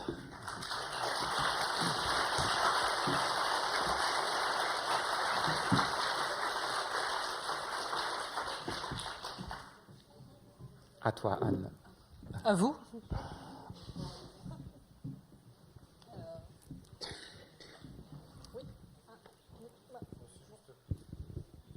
Merci. C'est plutôt historique parce que Oui. les gens que vous avez présentés, les artistes ici, c'est plutôt actifs dans les années 30, 20-30, c'est ça? Mais qu'est-ce qui s'est vraiment passé dans les années 50, 60? Parce que j'étais un peu surpris de voir que le surréalisme se terminait en 69. Voilà. Oui, personne n'a jamais travaillé sur le surréalisme après la Seconde Guerre mondiale, ou très très peu de gens, ce qui fait que toutes les grandes expositions sur le surréalisme jusqu'à aujourd'hui s'arrêtent en fait en 1945, comme si le surréalisme était mort après. Il y a des raisons à cela, qui sont des raisons qui sont d'ordre, qui touchent justement aux politiques, puisque vous avez à la fois, d'abord ils sont partis en exil, la plupart d'entre eux, et lorsqu'ils reviennent en fait, il y a d'un côté toute l'édition est contrôlée par le PC en France. Or, ce sont des gens qui sont persona non grata puisqu'ils s'étaient opposés au stalinisme dès les années 30, donc on ne leur fait pas de cadeau. Et puis d'autre part, vous avez la montée en puissance de l'existentialisme par Jean-Paul Sartre, qui était d'abord un proche des surréalistes, et puis qui très rapidement, pour lui-même exister, va devoir envoyer les torpilles les plus fortes contre le surréalisme. Et en même temps, on n'est plus, après la Seconde Guerre mondiale, dans les systèmes des avant-gardes qui avaient fédéré des groupes autour de la question du politique et une vision du monde. On est carrément dans autre chose. Et puis aussi, ce sont des artistes qui se sont beaucoup méfiés de la question de l'engagement, alors que dans l'existentialisme, la question de l'engagement était une question centrale. Ce sont des gens qui sont beaucoup engagés, les surréalistes, mais ils vont passer au second plan, si vous voulez. Ils seront plus visibles comme ils l'avaient été dans les années 30, parce que d'abord, on ne leur laisse pas la place médiatique pour cela, d'une part, et puis parce qu'eux ne le souhaitent pas non plus, parce que Breton avait dit une phrase tout à fait importante en 1943, « Les grandes idées qui triomphent courent à leur perte », dans la mesure où être sur le devant de la scène, en fait, promet une récupération qui finalement est dommageable pour le mouvement lui-même. Mais, vous avez raison, il y a beaucoup de choses à faire sur l'après-guerre, et notamment la chose peut-être la plus connue de leur action, ça a été la rédaction du manifeste des 121 pour l'insurrection, par l'insurrection, la soumission donc pendant la guerre d'Algérie, puisque vous savez que ce manifeste des 121 a été extrêmement problématique, puisque c'était des gens qui s'opposaient à l'Algérie française. Et donc, on a connu ce manifeste des 121, en fait, il est à l'origine conçu par des gens qui sont issus des milieux surréalistes et qui vont ensuite fédérer des gens à l'extérieur, bien sûr, du mouvement lui-même. Vous avez des tracts, par exemple, sur liberté thème aux Vietnamiens, donc contre la guerre au Vietnam. Vous avez tout un tas d'actions individuelles qui touchent aux politiques jusque dans les années 60. Mais aujourd'hui, comme personne n'a jamais vraiment travaillé dessus, qu'on n'a jamais présenté dans des expositions sur ce qui s'est passé après la Seconde Guerre mondiale, eh bien, pour le grand public, on a l'impression qu'ils sont inexistants. En fait, il y a eu une activité énorme, énormément d'artistes. Il y a eu des très grandes expositions, mais on ne le voit pas spécialement. Vous voyez ce qu'il vous reste à faire. On y travaille, on y travaille. Merci. Et puis aussi, les grands artistes des années 30, ils vont commencer à avoir une certaine notoriété et ils vont commencer à quitter les rangs surréalistes. Pensez un instant qu'en 1954, le Grand Prix de la Biennale de Venise est accordé à Arp, Max Ernst, Miro. Donc bien évidemment, ils sont exclus du mouvement parce que faire de son travail poétique un métier et recevoir un prix, c'était quelque chose d'inacceptable. Donc ces grandes figures-là, elles ont une carrière solo après, qui font que ça trouble aussi la visibilité du surréalisme lui-même.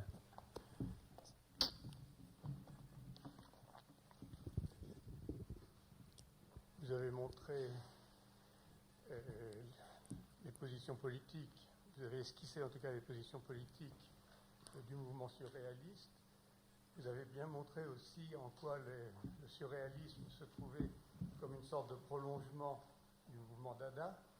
Et pourtant, est-ce que vous ne pensez pas que la vision politique de quelqu'un comme Breton et de plusieurs de ses compagnons n'a pas surdéterminé en quelque sorte une représentation esthétique différente?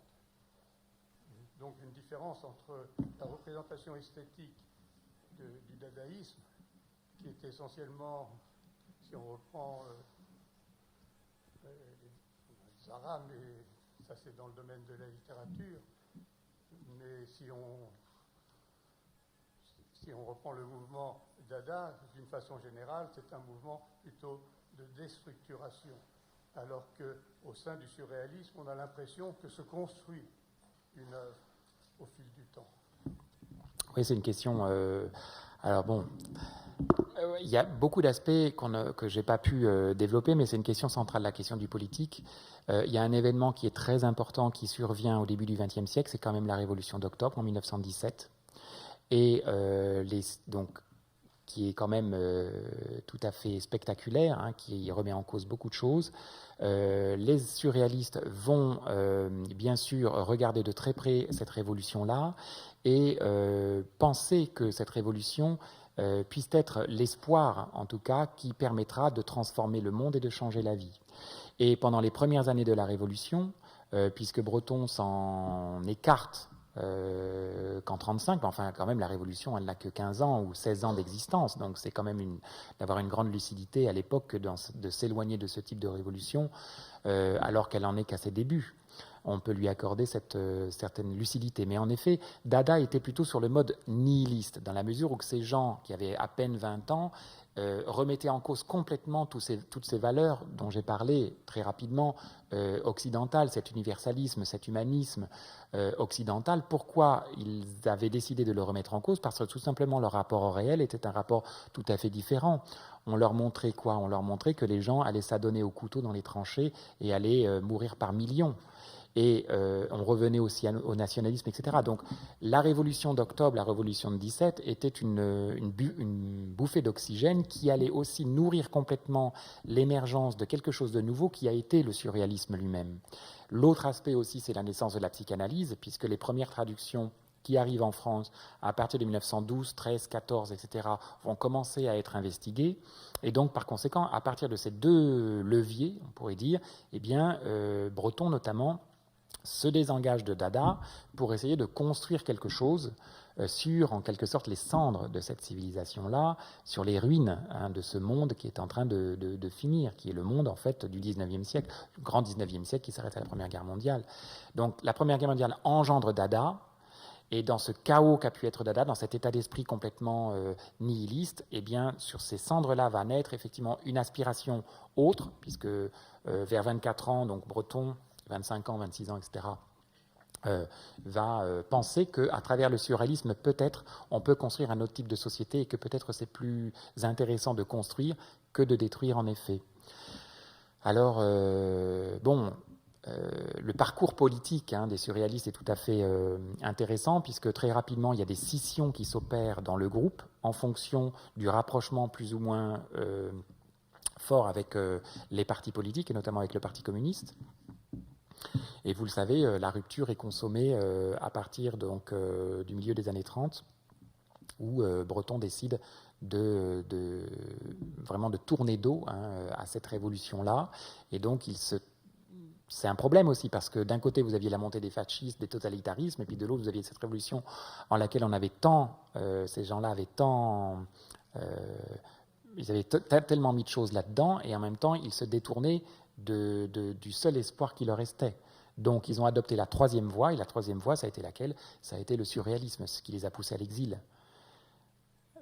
Parce que, bien évidemment, la troisième voie, il n'y en avait pas à la fin des années 30. Alors, la question du politique, est-ce que ça a déterminé leur expression plastique? Oui, bien sûr, toujours. Ça a toujours déterminé leur expression plastique, inévitablement. Parce que moi, j'ai montré beaucoup de peintures, mais il y a les tracts, il y a les manifestes, il y a les déclarations collectives, il y a les expositions. Par exemple, la première exposition anticoloniale en 1931, c'était des gens qui avaient fait une contre-exposition à l'exposition coloniale. Qu'est-ce que c'était que l'exposition coloniale en 1931? C'était en fait, on embauchait des gens, on faisait des petits villages, on reconstruisait des petits villages avec les petits Africains, avec la maman qui bras le mil, etc. Après, il y avait le petit village indo-chinois, le petit village machin, et on les mettait en quelque sorte en vitrine dans une Europe occidentale qui pensait, parce que c'était l'époque qui pensait qu'elle allait amener la bonne parole, en quelque sorte, sur la planète entière. L'Europe occidentale, vous imaginez qu'elle se voyait comme étant la civilisation qui allait enfin apporter le progrès sur la planète.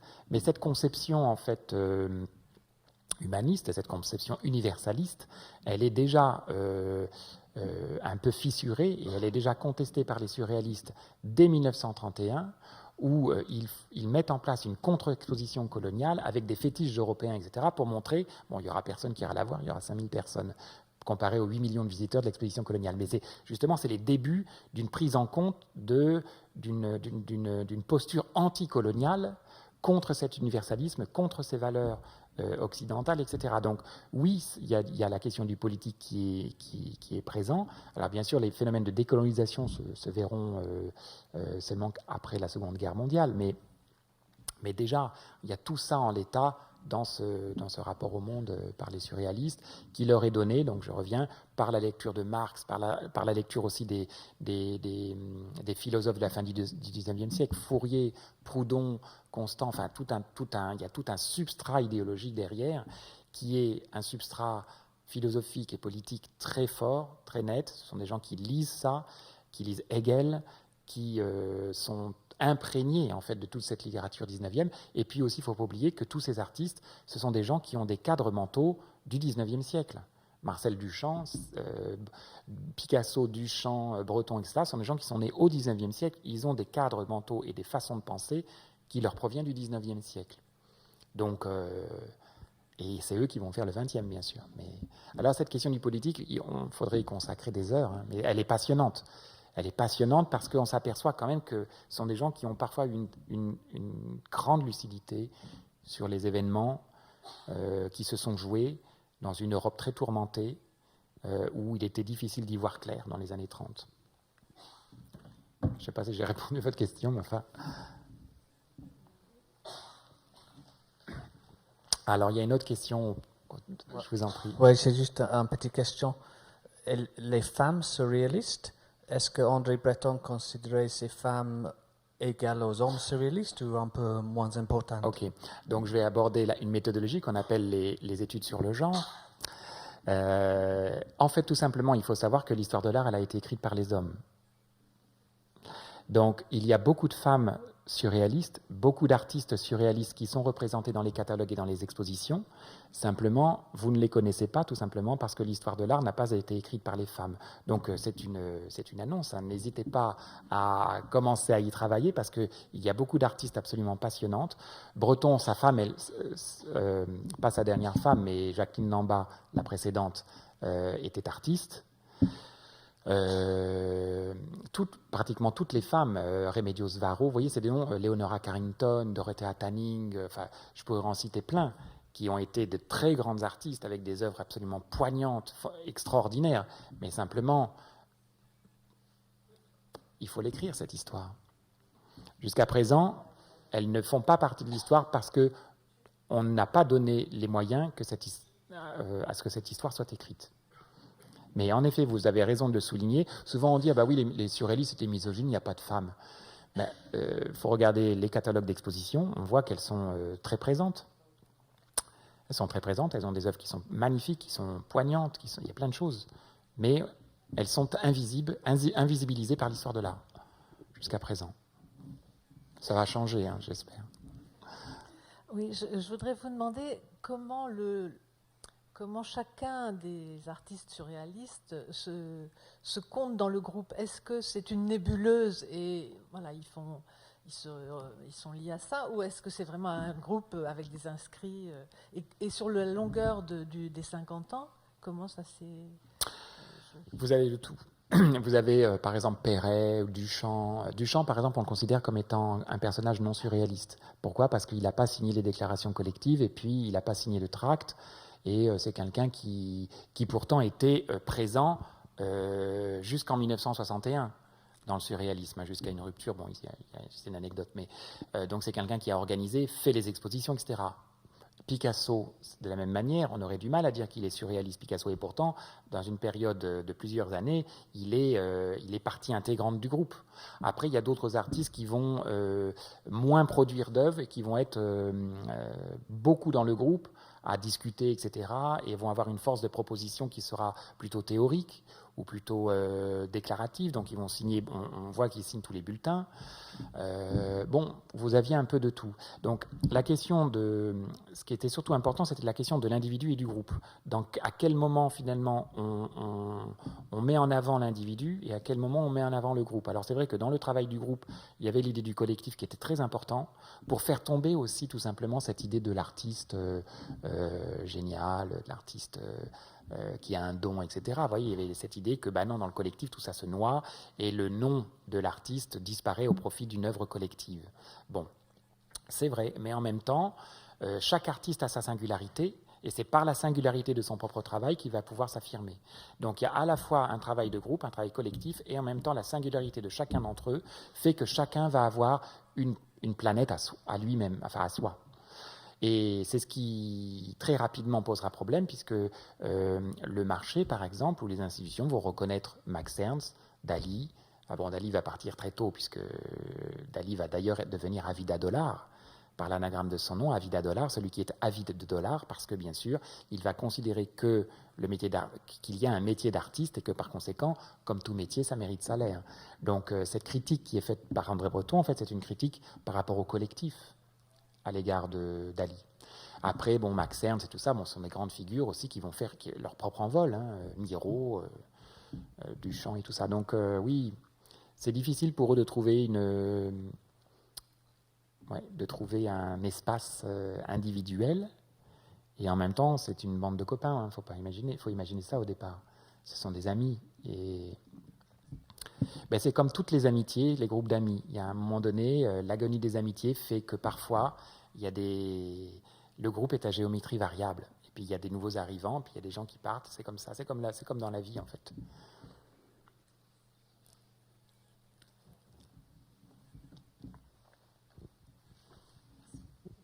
J'avais deux questions. D'une part, Oui. quelles étaient selon vous les manifestations du surréalisme dans notre monde contemporain? Voilà. Aujourd'hui, Oui. Et puis la deuxième question, c'est qu'on a l'impression que le surréalisme, son berceau, c'est en France, alors avec des gens de nationalités très diverses. Mais est-ce que du coup, ça baigne un peu notre histoire culturelle française? Est-ce que c'est aussi présent dans les autres pays du monde? Oui, alors vous avez raison, le surréalisme a tellement été important d'un point de vue par ses bornes chronologiques et par le nombre de protagonistes qu'on pourrait dire qu'il a remodelé complètement la sensibilité contemporaine aujourd'hui. Et aller à la FIAC, je ne sais pas, je prends cet exemple comme un autre, vous verrez combien l'esprit surréaliste demeure. Et d'ailleurs, un des derniers textes de Georges Bataille sur le surréalisme était de dire que finalement le surréalisme existe au-delà même de sa dissolution parce qu'il a diffusé complètement dans la société, dans le corps social lui-même. Ça, c'est la première chose. Et jusqu'à aujourd'hui, vous avez aussi des groupes qui ont continué par la suite, un post-surréaliste qui ne répondait plus du groupe de Breton et jusque très tardivement, peut-être encore aujourd'hui, je n'ai pas suivi, il y en a ici ou là, puisque au Moyen-Orient, il y a quelques groupes qui répondent du surréalisme encore aujourd'hui. Ça, c'est un aspect. L'aspect international était une très bonne question puisque le groupe surréaliste est composé essentiellement d'étrangers. Vous l'avez bien compris, Mata est chilien, Picasso est catalan, Miro, il n'y a que Breton peut-être qui soit français dans l'affaire. Bon. En effet, c'est une école internationaliste. Donc, bien sûr, ça va s'opposer au retour à l'ordre et cette espèce de recentrage sur le nationalisme, hein, puisque eux viennent de partout. Et donc aussi, ça va nourrir complètement le groupe parisien. Donc, le premier groupe qui se constitue en 24, c'est à Paris. Il est constitué de gens qui viennent de pays de partout dans le monde. Et puis très rapidement, par exemple, il va y avoir le groupe qui se constitue à Bruxelles, avec Magritte, Nouget, Goumans, etc. Ensuite, crac, le groupe se fait à Tokyo, le groupe se fait en Grèce, il y a un groupe qui se fait au Caire, Art et Liberté, je ne sais pas si vous avez déjà... Il y a eu une grande exposition au Centre Pompidou sur Art et Liberté, un groupe surréaliste en plein Caire, au moment où le nationalisme commence à triompher contre, justement, l'européanité. Et ben les surréalistes essaient encore une fois une troisième voie en montrant que le nationalisme est une voie de garage. Vous avez un groupe qui se crée en Roumanie pendant le moment très bref de 3-4 ans, de 3 ans, entre les gardes de fer nationalistes d'extrême droite et coercitive et un communisme extrêmement aussi coercitif après 1947, ben, il y a une fenêtre de tir qui fait que vous avez un groupe surréaliste extraordinaire qui naît en Roumanie. Vous avez un groupe aux États-Unis, vous avez des groupes à Los Angeles, vous avez des groupes en Amérique latine, vous avez des groupes en Australie. Bref, vous avez une planète complètement recouverte de groupes ici qui entretiennent des liens épistolaires, des liens de correspondance avec le groupe parisien, et puis qui parfois s'autonomisent aussi, hein, et puis qui prennent des voies divergentes. Vous avez par exemple le surréalisme révolutionnaire en 1948 qui n'est pas le surréalisme bretonien, puisque c'est une voie qui est prise, qui est tout autre par les artistes du surréalisme révolutionnaire en 1948. Bon voilà, il faut bien imaginer, vous avez raison, c'est une sorte un archipel de petites îles surréalistes un peu partout, qui se créent sur le modèle de ce qui s'était passé à Paris en 1924, et tous ces éléments vont essayer d'exister avec leurs propres artistes et tout ça. Et dans les grandes expositions internationales, on essaie de réunir un peu tous ces gens-là. Est-ce que À eux? Plus ou moins, ça dépend des pays. Parce que, par exemple, au Japon, le groupe se constitue, puis dès qu'il y a le retour de la dictature, tout s'arrête. Les gens sont emprisonnés, tout s'arrête. En Roumanie, par exemple, après 1947, tout s'arrête. Les gens sont assignés à résidence, et donc c'est très difficile de pouvoir impacter la société qui était la leur en Roumanie. Donc les gens partiront. Alors qu'en Belgique, par exemple, oui, il y a eu vraiment une diffusion très importante. Aux États-Unis aussi beaucoup. Ça dépend des endroits, ça dépend des conditions qui leur ont été faites. Par exemple, le surréalisme n'a jamais pu se développer en Canada. Il y a eu des tentatives, mais ça n'a pas pu se faire parce que c'est des grands espaces. Le surréalisme, c'est aussi quelque chose de citadin, d'urbain. Vous voyez, donc il y a plus de paramètres qui jouent sur... c'est intéressant, mais ça dépend où. On ne peut pas dire... Mais par exemple, l'émergence de Gutai au Japon, qui sont des groupes performatifs, ont une filiation, une ascendance avec les surréalistes des années 30, avec Taro Kamoto, etc., tous ces grands artistes japonais. Bon, après c'est dans le détail, on ne peut pas dire vraiment... Et puis c'est difficile de dire parce que... Je ne sais pas, c'est assez difficile de dire. Oui, sur les... dans les années 30. Le groupe à Paris se constitue en 24. Après, dès la fin des années 20 en Belgique. Après, dans 33-34 au Japon. 45 en Roumanie.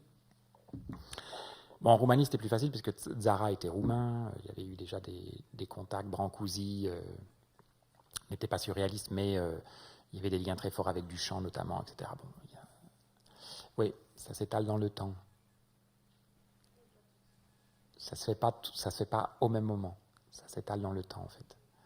Et puis, il y a des groupes aussi qui s'éteignent avant les autres. Et puis qui ressurgissent après avec d'autres gens. Bon. Il y a beaucoup de monde. Le groupe de Prague aussi. Il y a un groupe magnifique à Prague, si ça vous intéresse. Est-ce qu'il y a d'autres questions? Une dernière. Ah, là. Moi, j'hésite entre Lautréamont, le comte, c'est un pseudonyme ou pas, et puis le mouvement Dada, par rapport à ça, il y a eu assez peu de... Il y a eu assez peu parce que quoi c'est un autre... ça demanderait encore du temps. Le comte... Vous connaissiez Lautréamont ou vous me posez la question pour...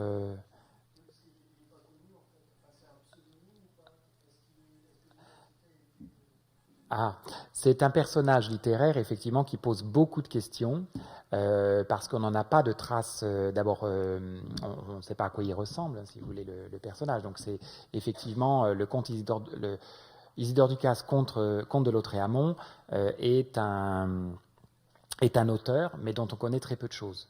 Mais simplement, le texte lui-même, Les Chants de Maldoror, était un texte qui était complètement oublié au début du XXe siècle et qui, par sa poésie de télescopage, là, un peu comme j'ai montré, a été ressuscité en fait par ces gens-là. Parce qu'ils avaient besoin aussi de trouver dans le passé des jalons qui étaient les prémices, les précurseurs de leur propre mouvement. Donc il y a Lautréamont, il y a Rimbaud, il y a voilà, tout un tas de poètes. Et puis dans Dada, bien sûr que Dada, il y a aussi des groupes un peu partout, avec d'autres protagonistes, mais l'aventure Dada s'arrête, d'ailleurs on en a parlé avec la question de monsieur tout à l'heure, va s'arrêter peu après la Première Guerre mondiale pour faire naître en fait d'autres choses, et notamment le surréalisme. Donc, mais Dada, ça demanderait encore quelques heures ensemble. Parce que c'est fantastique Dada, mais c'est encore autre chose. Voilà, merci beaucoup en tout cas, et puis bonne soirée.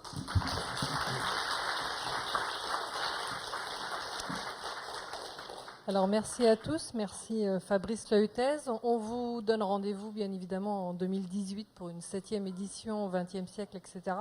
Et en attendant, on vous invite à venir voir l'art contemporain dans nos structures. Donc à l'Artothèque, l'artiste Lionel Bayol-Témine, au FRAC, l'exposition Scénario fantôme, et dès demain ici à l'ESAM, l'exposition La Greffe.